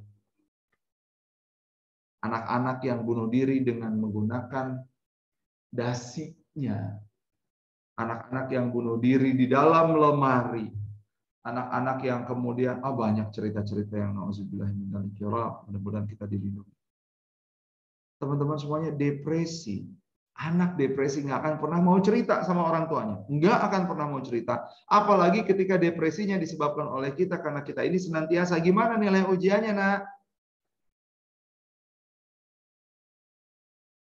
Padahal sebenarnya ya Kang, sebenarnya si anak-anak ini tuh bukan ke hasilnya loh gitu ya. Kata tadi Kang Hari bilang, gimana di sekolah nilainya, gurunya gitu ya. Yang mereka butuhkan itu adalah lebih ke touching ourselves-nya gitu loh Kang. Kayak misalnya gimana sih kegiatan kamu di sekolah hari ini tuh seperti apa, perasaannya kayak gimana, itu loh sebenarnya yang justru menjadi motivasi awal untuk anak-anak tuh bisa lebih pertama lebih rileks juga ya Kang ya, sebelum ditanyakan terkait di sekolah tuh seperti apa pelajarannya dan sebagaimana itunya lah pokoknya ya, keribetan itu ditanya dulu bagaimana perasaan hatinya, apa yang menjadi ganjalannya gitu ya. Dan yang pasti sebagai orang tua adalah menjadi pendengar yang baik, itu yang menjadi modal awal kita sebagai orang tua untuk bisa next step selanjutnya tuh kita bisa ngembangin anak kita tuh seperti apa gitu loh Kang. Alih-alih menjadi orang tua yang jadi tempat bercerita, kita ini jadi orang tua yang menetapkan standar perilaku seperti yang kita mau. Ya, betul. Iya, saya. Gimana? Saya ingin membuat Alia, anak saya, memiliki perilaku seperti saya ketika SMP. Atau bahkan yang nggak kesampaian ketika Kang Hari SMP tuh pengen di anak Kang Hari gitu loh ya Kang ya. Ya. Harus ada gitu dan harus timbul itu gitu. Yes. Dan kemudian tersadarkan Alia adalah Alia, Hari adalah Hari, ibunya adalah ibunya.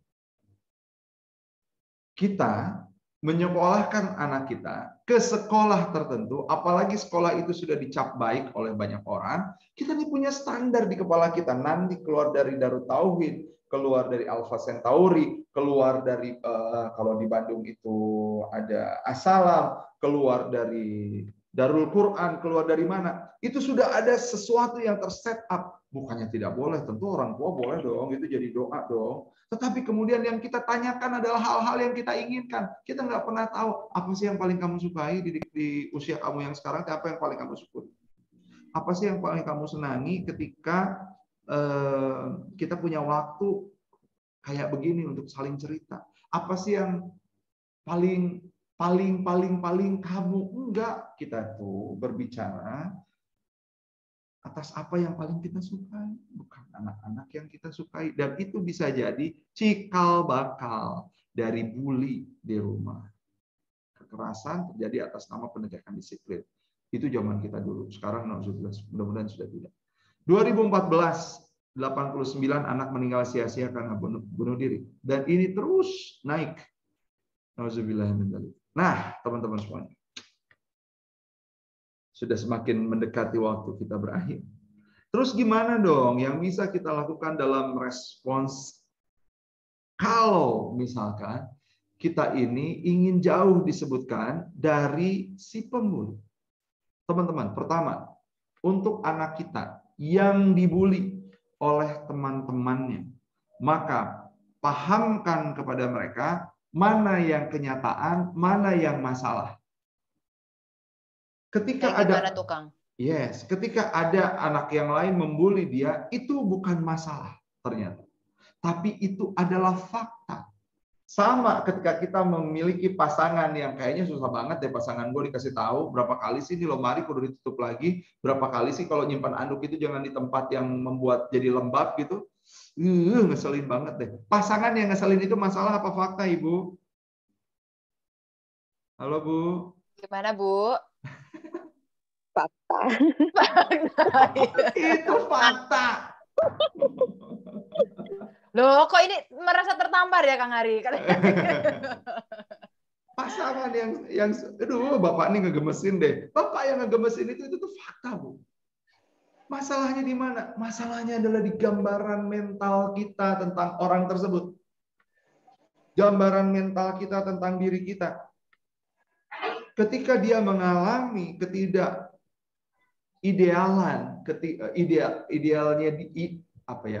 idealisme dia tidak sesuai dengan apa yang ada di sekolahnya, ketahuilah bahwa itu fakta. Maka masalahnya di mana? Masalahnya selalu terjadi di ruang dalam diri kita, sayang. Masalahnya itu terjadi sekarang itu di dalam diri kita. Yuk sekarang kita lihat. Kenapa sih dia mau ngebully kamu? Ya karena dia bilang tuh katanya aku tuh sok pintar gitu. Oke. Itu benar terjadi, mereka ada yang ngebully, itu fakta. Masalahnya kita lihat yuk. Masalah benerannya itu di mana? Kamu gimana komunikasinya sama teman-teman? Kamu itu kan senang banget ngajarin teman-teman yang lain, yang kamu ajarin itu orang-orang yang sama pintar sama kamu, atau kamu barangkali milih-milih yang ngajarin siapa gitu. Sehingga kita ajak ngobrol mereka tentang ruang dalam mereka. Dan ketika misalkan si pembulian itu sudah parah, sayang, kamu jadi korban bully itu adalah fakta. Tapi kamu perlu tetap punya gambaran mental bahwa kamu bukan seorang korban. Orang kaya yang bermental kaya dengan orang kaya karena dilahirkan kaya atau lahir kaya karena binary option, itu beda. Nyata nih orang kaya, kelihatan dia punya Lamborghini, dia punya Ferrari, punya segala macam. Apakah gambaran mentalnya kaya? Belum tentu. Bisa jadi dia mental miskin, mental tidak berkelimpahan, makanya nipu orang. Maka yang pertama dilakukan kalau anak kita jadi korban bully, ketahuilah sayang-sayangku, kamu jadi korban itu adalah kenyataan. Tapi nggak boleh gambaran mental kita ini jadi korban. Aku tuh korban dia, aku tuh korban teman-temanku, aku tuh korban pengurus sekolahku, aku korban bahkan dari mama papa. No. Tetaplah punya mental yang kuat, mental yang luar biasa, mental yang senantiasa menghormati dirimu.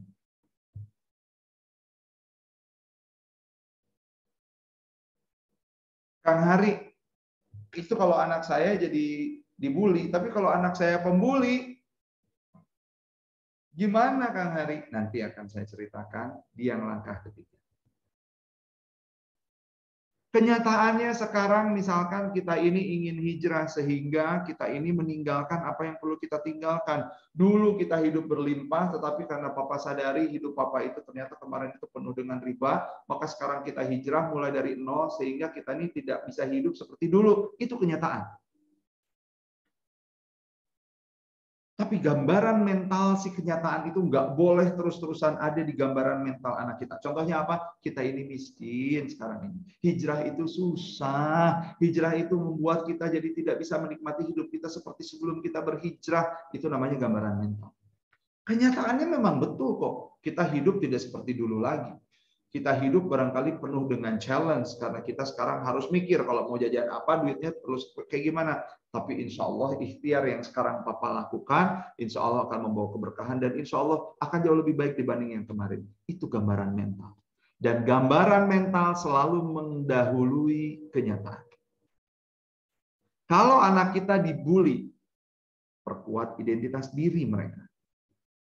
Gak ada orang besar yang gak pernah dibully.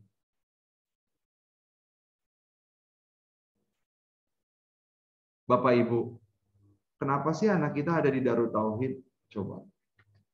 Karena kita pasti menginginkan perubahan, bukan? Kita menginginkan sesuatu yang mungkin tidak bisa kita berikan atau sudah kita bisa berikan, tapi kemudian dilengkapi oleh para guru di Darut Tauhid, para musyrifah di Darut Tauhid. Kita pengen anak-anak kita itu bergeser dari present state ke desired state. Present state ini kondisi saat ini, ke kondisi sesuai harapan yang diharapkan. Kita ingin anak kita bergeser dari present state ke desired state.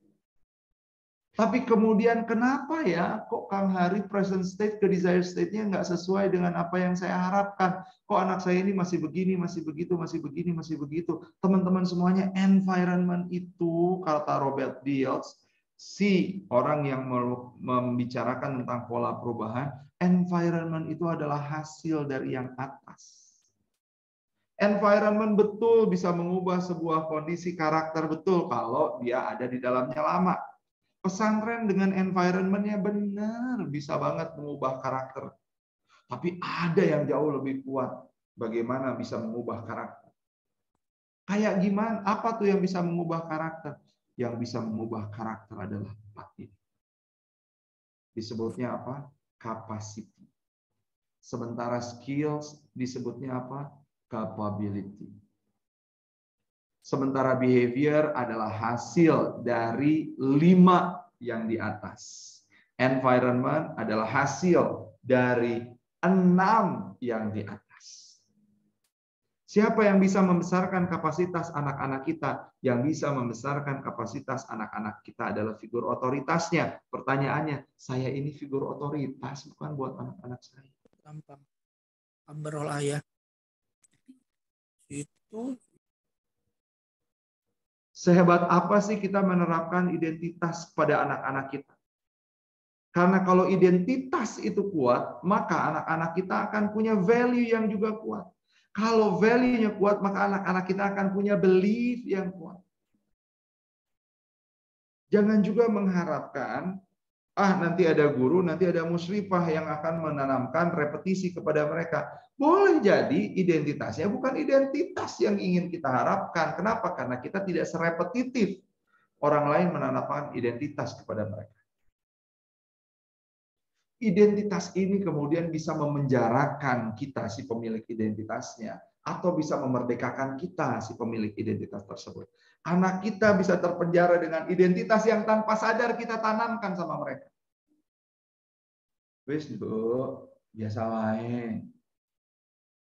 Kita ini bisa masuk Darut Tauhid aja udah syukur. Kita ini bukan siapa-siapa. Disyukuri aja. Kita ini bukan siapa-siapa. Kayaknya kok kita ini orang yang tawakal, tapi sebetulnya kita lagi menghilangkan identitas yang bahkan Allah berikan kepada kita. Kuntum khairu ummat ukhrijat linnas ta'muruna bil ma'ruf wa tanhauna 'anil munkar wa tu'minuna billah. Itu identitas yang Allah berikan kepada kita. Tapi kita senantiasa bilang, udahlah, gak usah neko-neko, biasa aja. Yang penting kita terus jalan. Itu identitas yang diberikan oleh orang tuanya oleh orang tua kepada kita. Identitas kemudian bisa memerdekakan seperti Pak Hairul Tanjung, orang yang biasa-biasa aja, mamanya harus menggadaikan kain untuk supaya Pak Hairul Tanjung bisa masuk di FKG UI. Tapi identitas yang disematkan oleh dirinya, kemudian saya ingin memperbaiki kualitas keluarga saya, itu kemudian menjadi identitas yang memerdekakan dia. Dan identitas inilah yang kemudian kita bisa berikan kepada anak kita. Karena kalau kita nggak ngasih identitas, bahkan identitas sederhana, sesederhana jenis kelamin pun akan diinstalkan oleh orang lain kepada anak-anak kita. Kita boleh anti sama LGBT, tapi ketika anak kita, mami, LGBT itu lumrah kok, fitrah, kan dikasih oleh Allah. Atau barangkali dia mulai bukan menyenangi pelangi ya, tapi dia sudah mulai menerima ikon-ikon pelangi. Dia sudah misalkan di dalam game-gamenya ikut celebrating LGBT Days. Identitasnya akan diinstalkan oleh orang lain kepada kita. Spiritualitas apa Kang Hari? Ibadahkah? Bukan. Spiritualitas adalah kemampuan mereka memaknai segala sesuatu. Dibully itu kamu maknai sebagai apa sayang? Oh, dibully itu aku maknai sebagai orang nggak suka sama aku karena dia sirik atas prestasi. Oke, boleh. Yang lain pemaknaannya apa? Ya dibully itu berarti aku harus jauh lebih prestatif lagi, menunjukkan kepada dunia yang jauh lebih besar bahwa aku perlu prestasi lebih hebat supaya yang ngelihat nggak cuma sekelompok orang yang sirik, tapi ngelihat jadinya masyarakat yang jauh lebih luas. Yang apresiasi nanti dengan yang sirik jadi jauh lebih gede yang apresiasi. Oke. Emang kenapa sih penting buat kamu sayang untuk jadi anak yang berprestasi? Ya kan aku pengen memberikan mahkota surga buat mama dan papa. Kenapa ingin memberikan mahkota surga? Itu penting buat kamu. Ya karena aku tuh ingin aja diajak sama papa, sama mama untuk masuk ke surga bareng-bareng. Lihat. Itu pemaknaan. Pemaknaan dari apa? Dari bully. Sementara kita biasanya cuma bilang, "Ma, aku dibully." Chris, sing kuat. Kita nggak pernah bilang lagi sama mereka, apa maknanya sih buat kamu pembulian? Kenapa sih yang ini penting banget untuk kita pikirin? Apa maknanya teman buat kamu? Cinta itu apa sih? Kenapa cewek bisa cinta sama cowok? Apa makna cinta untukmu? Waduh, kita jarang banget. Padahal usia remaja itu normal banget ketika mereka lagi suka sama lawan jenisnya.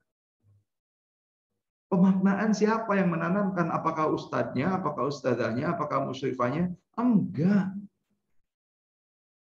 Pemaknaan itu kita orang tuanya yang nanamin. Musyrifah dan para gurunya itu adalah second safety belt. Bukan belt yang paling utama.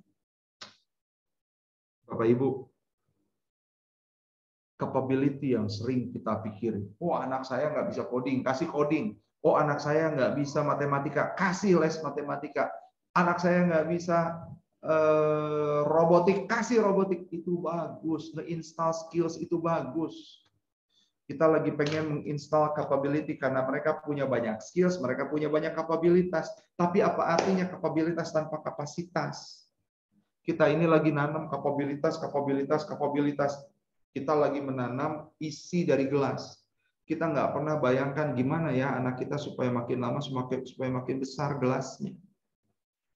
Dan ketika kita ini menanamkan prestasi sampai kita ini ingin anak kita prestatif dengan nilai-nilai akademis yang bagus, jangan-jangan skills-nya itu lagi kita utamakan, kapabilitasnya lagi kita utamakan dibanding kapasitasnya. Dan jadinya kapasitasnya nggak naik-naik, membuat dia makin lama makin stres. Yang terakhir, Bapak Ibu, saya ngajak. Karena tadi masih banyak yang menjawab tidak, which is itu harus disyukuri sekalian diintrospeksikan. Yang bisa kita lakukan sebagai orang tua, jadilah orang tua yang nice. Nice bukan berarti memanjakan dia. Jadilah orang tua yang good friend. Orang tua yang senantiasa bukan cuma ada, tapi hadir. Karena rumah dengan tempat tinggal, pembedanya cuma satu. Apa? Kehadiran. Yang satu ada, yang satu hadir. Orang tuaku ada sih, tapi nggak pernah hadir kan hari. Jadi kita tuh ketemu untuk kembali masing-masing ke ruangan kita. Kita ketemu untuk kemudian kita saling meninggalkan. Itu berarti ada. Sementara kalau hadir, aku pulang ke orang tuaku hadir. Mereka hadir untukku. Kalau mereka sudah hadir untukku, maka yang akan ada adalah kehangatan.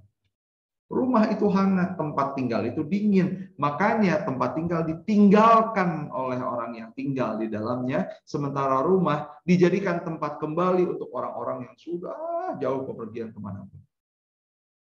Kita sebagai orang tua, saya orang tuanya Alia, rumah untuk saya itu tetap kalau saya bermimpi. Mimpi malam nih, mimpi malam. Rumah saya. Di mana saya dibesarkan. Ayah saya galak pada masanya membesarkan saya. Tapi ayah saya senantiasa hadir untuk saya.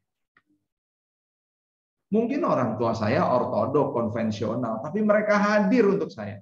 Nggak pernah marahin saya sambil pegang handphone. Udah belum zamannya dulu ada handphone. Tapi mereka hadir banget untuk saya. Sehingga kenapa ya rumah yang dulu itu selalu dirindukan untuk saya pulang setahun sekali, 2 tahun sekali. Karena hangat banget itu rumah. Dan rumah yang hangat meninggalkan Paul. Silahkan Anda buka nanti kitabnya ini Alicia Fox Caband.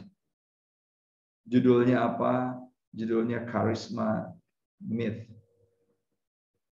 Orang-orang yang punya karisma, punya kekuatan mengubah dan menggugah adalah orang-orang yang senantiasa hadir, menciptakan kehangatan sehingga dia bisa meninggalkan Paul.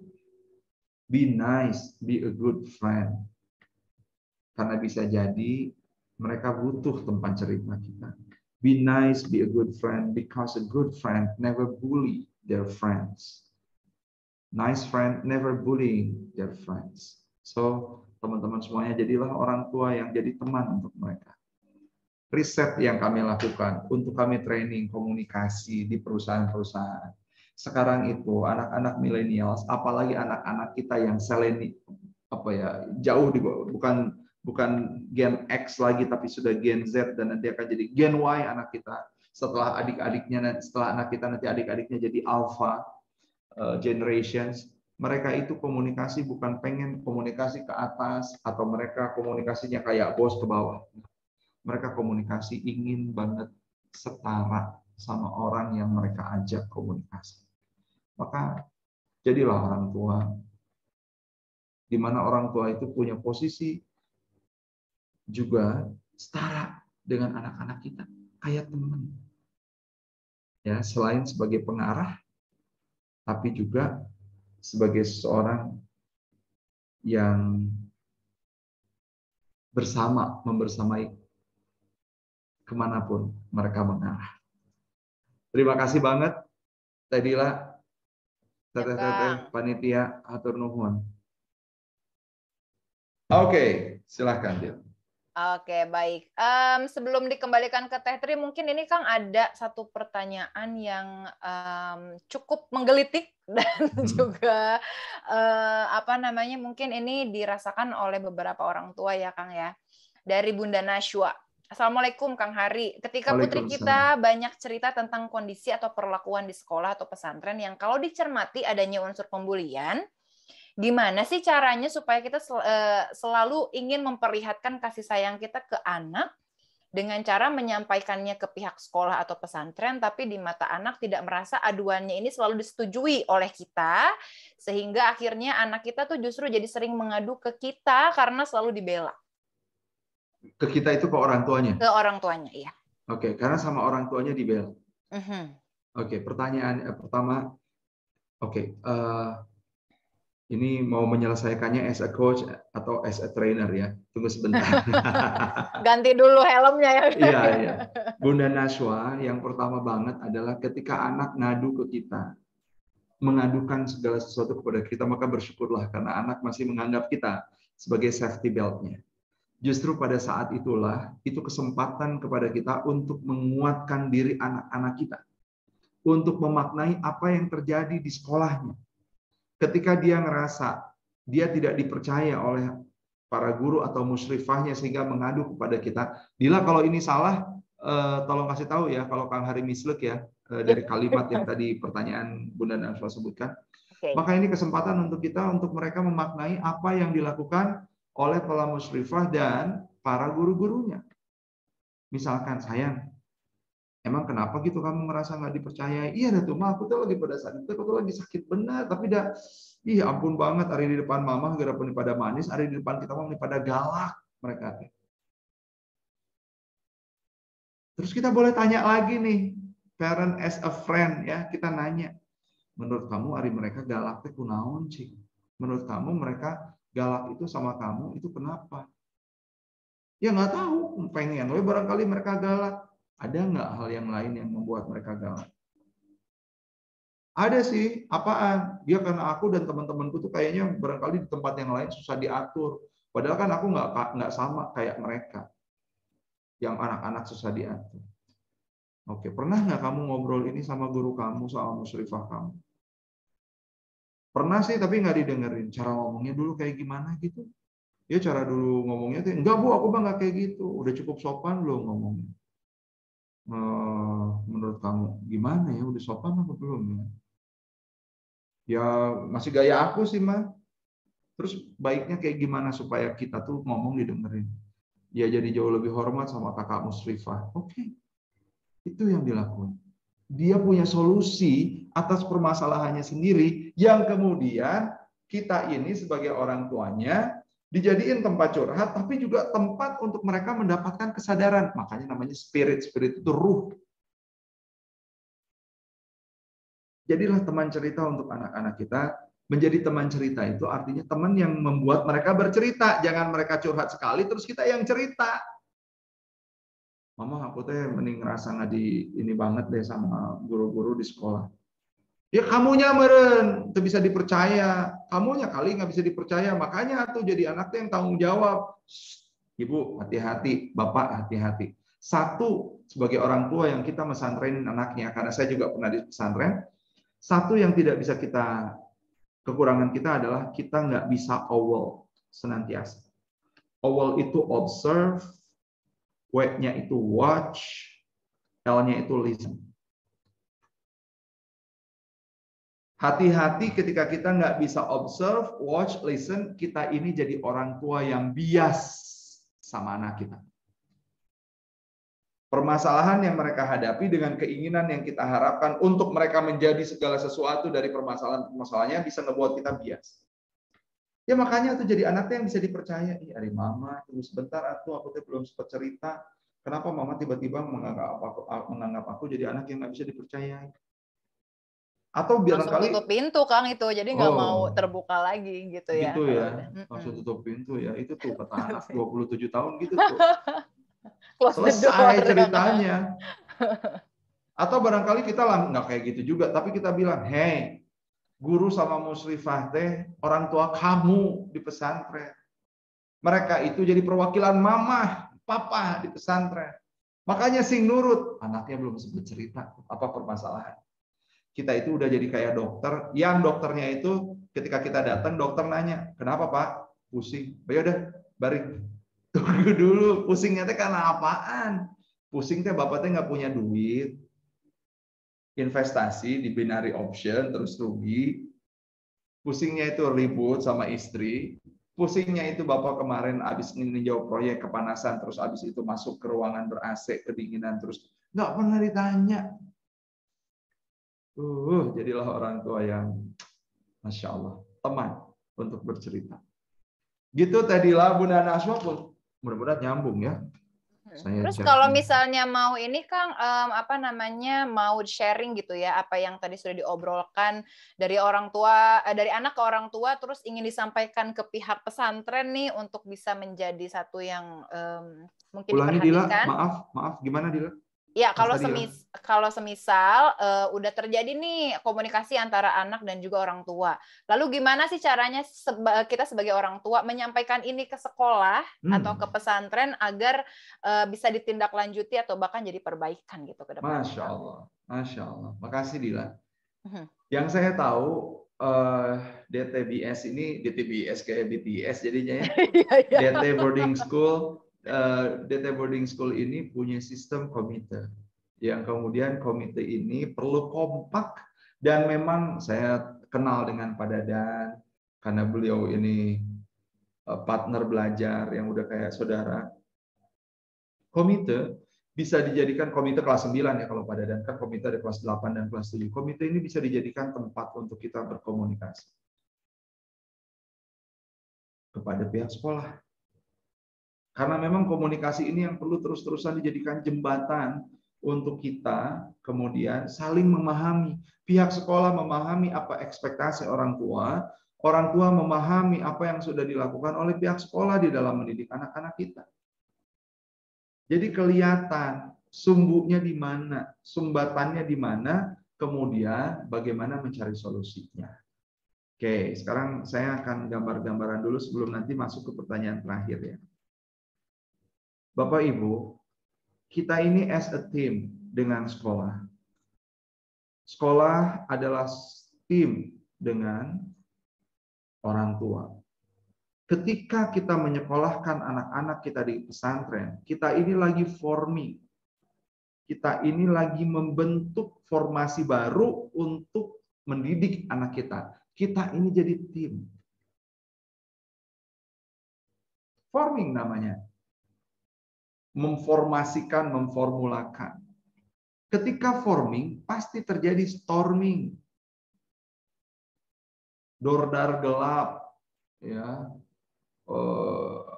Perbedaan pendapat, mispersepsi, keinginan untuk menyamakan value, menyamakan kondisi, storming tuh.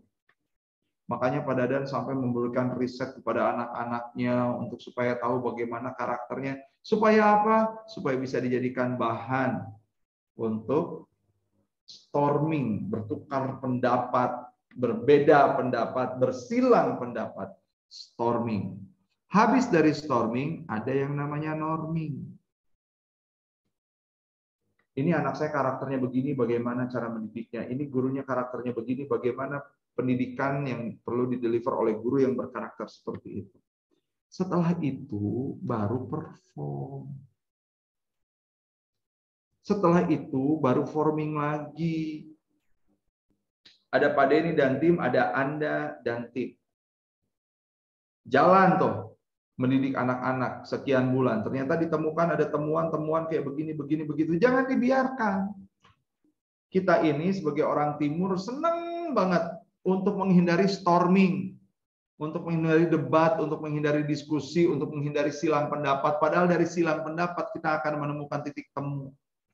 Darut Tauhid sudah banyak norma-normanya. Jangan-jangan kita ini memasukkan anak-anak kita karena norma-norma nilai-nilai yang ada di Darut Tauhid. Sehingga kita menghindari storming. Jangan menghindari storming.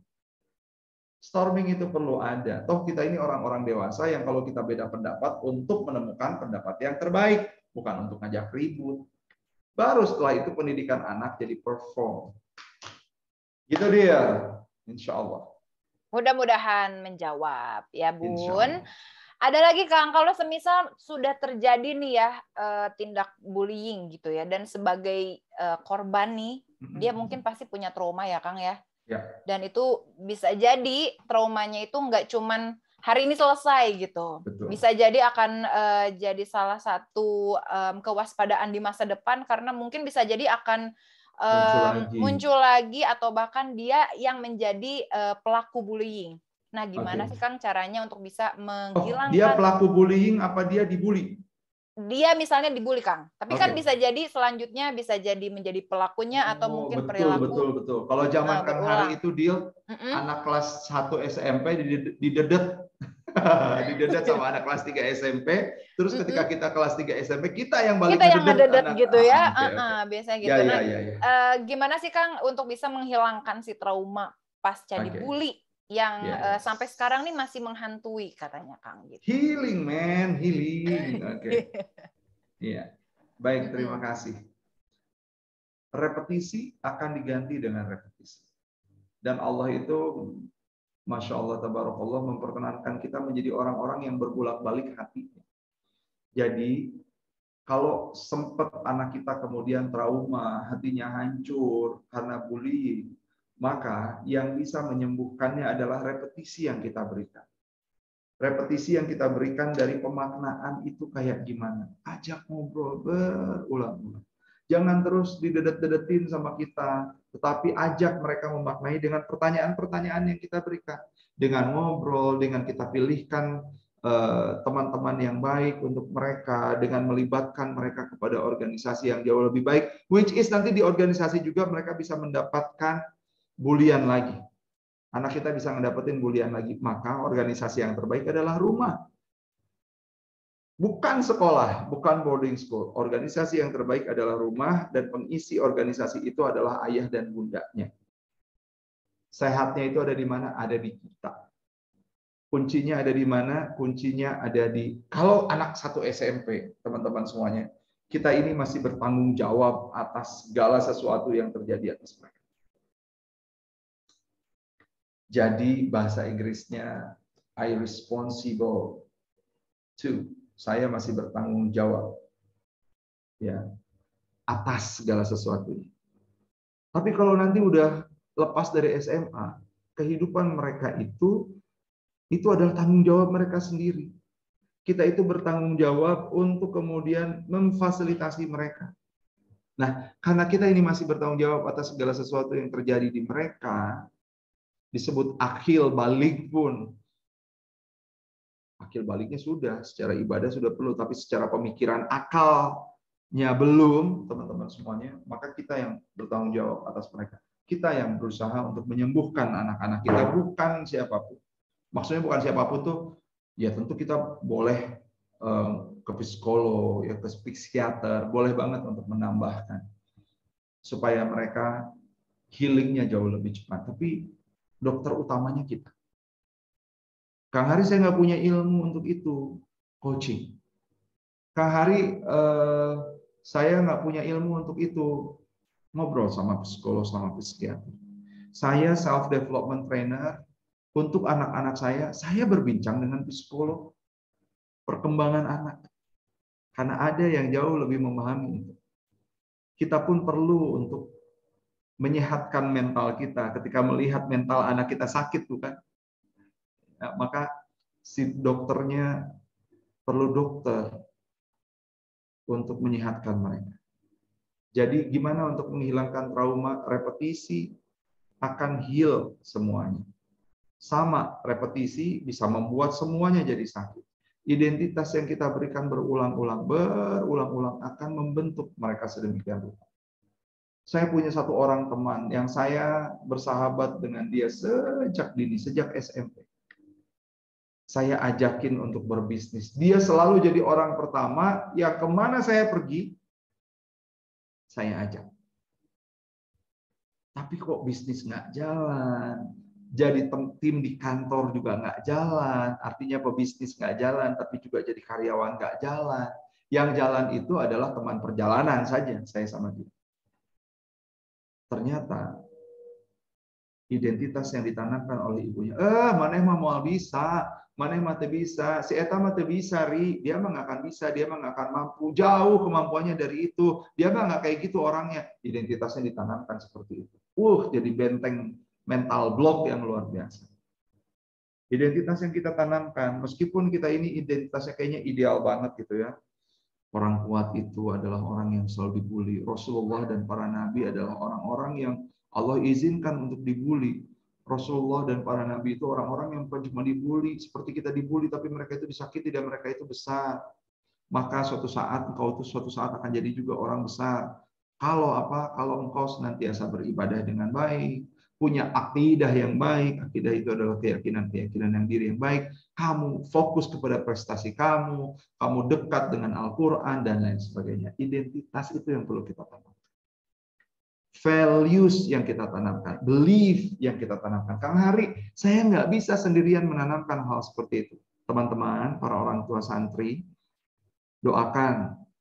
Mudah-mudahan kita akan segera punya program. Saya merasa terpanggil lagi untuk kemudian menanamkan tingkat logis perubahan ini sampai bisa dipahami oleh anak-anak kita. Ya, karena banyak perubahan yang gagal karena kita nggak ngerti dari mana dulu kita harus mengubah diri kita. Jadi mudah-mudahan nanti Pak Denny, Pak Dadan mau diajak ngobrol untuk kemudian kita instalkan satu training 4 hari 3 malam atau 3 hari 2 malam untuk anak-anak. Insya Allah. Mudah-mudahan Allah ridho. Atur nuhun Dila, terima kasih Bapak Ibu semuanya Iya, atas baik. perhatiannya. Hatur nuhun Kang Hari, dan sedikit menambahkan juga Bapak Ibu, untuk usia anak remaja ini kan mereka memang masih dalam tahap gamang ya, dari identitas diri dia masih mencari-cari, terus juga dari cara bersosialisasi dengan teman sebayanya juga mungkin masih butuh diarahkan. Ternyata memang di dalam penelitian itu imitasi dari orang-orang atau figur otoritas itu menjadi hal yang paling utama.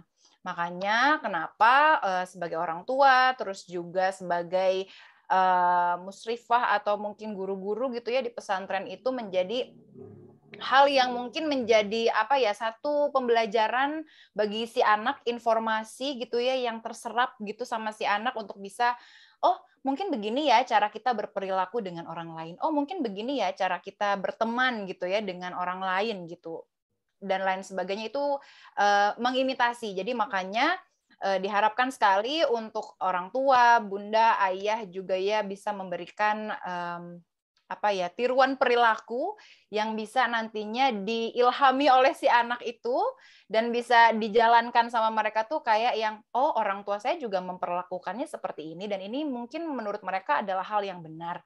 Apakah seperti itu atau mungkin masih menjadi tanda tanya apakah kita memperlakukan orang itu benar atau tidak gitu ya. Kita di lingkungan terdekat kita tuh seperti ini tuh benar apa tidak sih gitu ya. Makanya dalam setiap kesempatan memang ngobrol sama anak itu penting banget karena dari gap usia cukup jauh gitu ya Kang ya. Terus juga kadang kan kita mah udah pengennya diajakin ngobrol aja, nggak mau diceramahin gitu loh. Kan ada yang kayak gitu loh Kang biasanya. Banyak. Dan sekarang itu apalagi nih Kang, sekarang tuh karena anak-anak ini sangat dekat sekali ya dengan teknologi, dengan gadget gitu ya. Kita juga sebagai orang tua jangan sampai ketinggalan zaman gitu loh Kang. Kenapa seperti itu? Karena hal-hal yang ternyata terjadi di beberapa kasus belakangan ini memang justru lebih lekatnya di dunia maya. Bukan cuma di dunia nyata aja gitu ya. Jadi kita juga harus aware terhadap aplikasi-aplikasi apa aja sih yang anak-anak ini suka gitu ya dan sering mainkan. Kita juga seenggaknya tuh harus tahu dan cari tahu dan juga mungkin bahkan harus observasi ke dalam-dalam gitu Kang. Karena seprotektif itu untuk apa? Untuk kita juga bisa tahu atau mungkin kalau teman-temannya itu pengen anak-anak kita itu pengen ngebahas tentang aplikasi atau mungkin hal-hal yang berkaitan dengan dunia teknologi, kita juga bisa nyambung gitu Kang. Jadi kayak yang bisa ngasih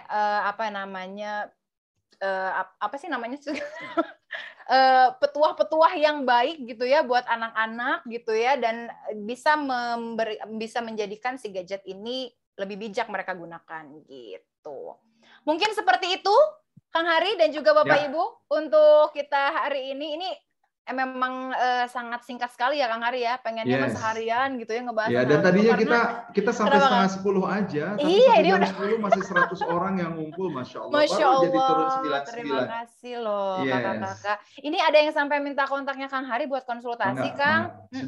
Sudah di WA, sudah di chat sudah di chat box ya Bapak Ibu. Nah silakan langsung di save aja. Ini feel free banget ya Kang Hari untuk saling sharing karena sama-sama punya anak remaja gitu loh. Baik, kalau gitu hatur nuhun Bapak Ibu untuk waktunya. Mudah-mudahan kita bisa ketemu lagi di lain kesempatan. Kang Denny nuhun. Dan juga Bapak Ibu semuanya. Kang Hari. Iya, dan juga jadikan kita sebagai orang tua menjadi orang tua yang hadir dan hangat untuk anak-anaknya ya. Kalau begitu, kita akan kembalikan lagi ke Teh Tri. Teh Tri, mangga Teh Tri. Hatur nuhun. Assalamualaikum warahmatullahi wabarakatuh. Waalaikumsalam warahmatullahi wabarakatuh. Waalaikumsalam warahmatullahi wabarakatuh. Ya, baik. Terima kasih Kang Hari dan Teh Dila untuk pemaparan materi hari ini. Gitu. Ya semoga dengan diadakannya kajian parenting ini kita itu sebagai orang tua, terus yang komite, sekolah bisa membangun gitu komunikasi yang baik gitu untuk jika nanti ada laporan-laporan tentang aduh anak saya dibully atau apa gitu. Jadi kita bisa tabayunkan dan mendapatkan solusi yang terbaik. Jadi nantinya terciptalah yang tadi Bapak Denny sampaikan 3 saya aman bagimu, saya menyenangkan bagimu, dan yang terakhir saya bermanfaat bagimu. Amin. Ya, baiklah karena sudah di akhir ini, tapi sebelumnya ini izin mau difoto dulu katanya nih. Jadi untuk orang tua, mangga yang tidak terkendala boleh diaktifkan kameranya ya. Baik, saya hitung sampai 10 ya untuk orang tua santri Terima dan kasih para Civitas. orang tua santri yang sudah hadir, nuhun. Ini ada yang dalam perjalanan, iya ya. Iya, Kak. tadi ada ya, betul, Masya Allah, Masya ada yang Allah. sambil ini ya Teh Dila ya tadi Pak Dadan gitu tadi kalau yang saya lihat. Ini ada Pak Dadan, ada Pak Pak Supra Supra, Suhendar, ada Bu Sarah Prastyo, ya, Kak Iya, Aida Masya Allah. Halim, tuh lagi pada di jalan. Iya, Masya Allah. Masya Ini terima Allah. kasih ya Ayah Bunda semuanya. Baik, saya akan kasih aba-aba terlebih dahulu. Operator apakah sudah siap untuk meng-capture? Oh, banyak Mai yang lagi di jalan, Mai. Ya, Banyak yang lagi di baiklah. jalan. Bu Fitri sudah siap? Bu Fitri, cek-cek. Ya, Ya, sama sudah Dila boleh siap. dibantu. Oke. Boleh. Ya, baiklah. Kita mulai dari halaman pertama nih ya. 3, 2, 1. Tuh, orang tuanya Amira lagi di jalan juga. Hati-hati di Iya, jalan, Teh. Masya Allah. Salam Kang Ini Esa bapak Dayana. saya. Salam untuk semuanya. Sudah Kang, Teh. Oke, Sudah hatur tercapture. nuhun. Katri dan teman-teman semuanya saya izin live untuk masuk ke sebelah. Nuhun pisan jazakumullah khairan katsiran. Ya, terima kasih banyak Kang. Aduh, ini laptop saya masih loading. Sebentar. Oke, alhamdulillah sudah kembali. Ya, baik. Terima kasih sekali lagi kepada Kang Hari, Teh Dila, dan tentunya dari sekolah komite yang sudah menyelenggarakan kajian parenting hari ini. Dan terima kasih juga kepada berapa orang tua? Ini tadi sampai 100 sekian gitu ya. Orang tua 110, Masya Allah. Alhamdulillah, terima kasih kepada orang tua yang sudah menyempatkan waktunya untuk tetap menyimak bersama-sama kajian hari ini. Alhamdulillah, mari kita tutup kegiatan kajian parenting ini dengan membaca hamdalah bersama-sama. Alhamdulillahirabbil alamin. Subhanakallahumma wa bihamdika asyhadu an la ilaha illa anta astaghfiruka wa atubu ilaik. Ya, terima kasih banyak kepada semuanya. Assalamualaikum warahmatullahi wabarakatuh. Waalaikumsalam warahmatullahi wabarakatuh. Nuhun, pamit ya. Nuhun, pamit Bapak Ibu. Nuhun. Kang Hari Sadayana. Nuhun Pak Denny. Terima kasih semuanya. Hatur nuhun Kang Hari, Teh Dila, Pak Denny. Assalamualaikum. Waalaikumsalam. Hati-hati Pak Dadan. Pak Denny, hatur nuhun. Hatur nuhun sadayana. Hatur nuhun Pak Dadan, Pak Peri, sanes-sanesna punten. Siap. Assalamualaikum, pamit. Hatur nuhun, assalamualaikum kasadayana. Nuhun, assalamualaikum.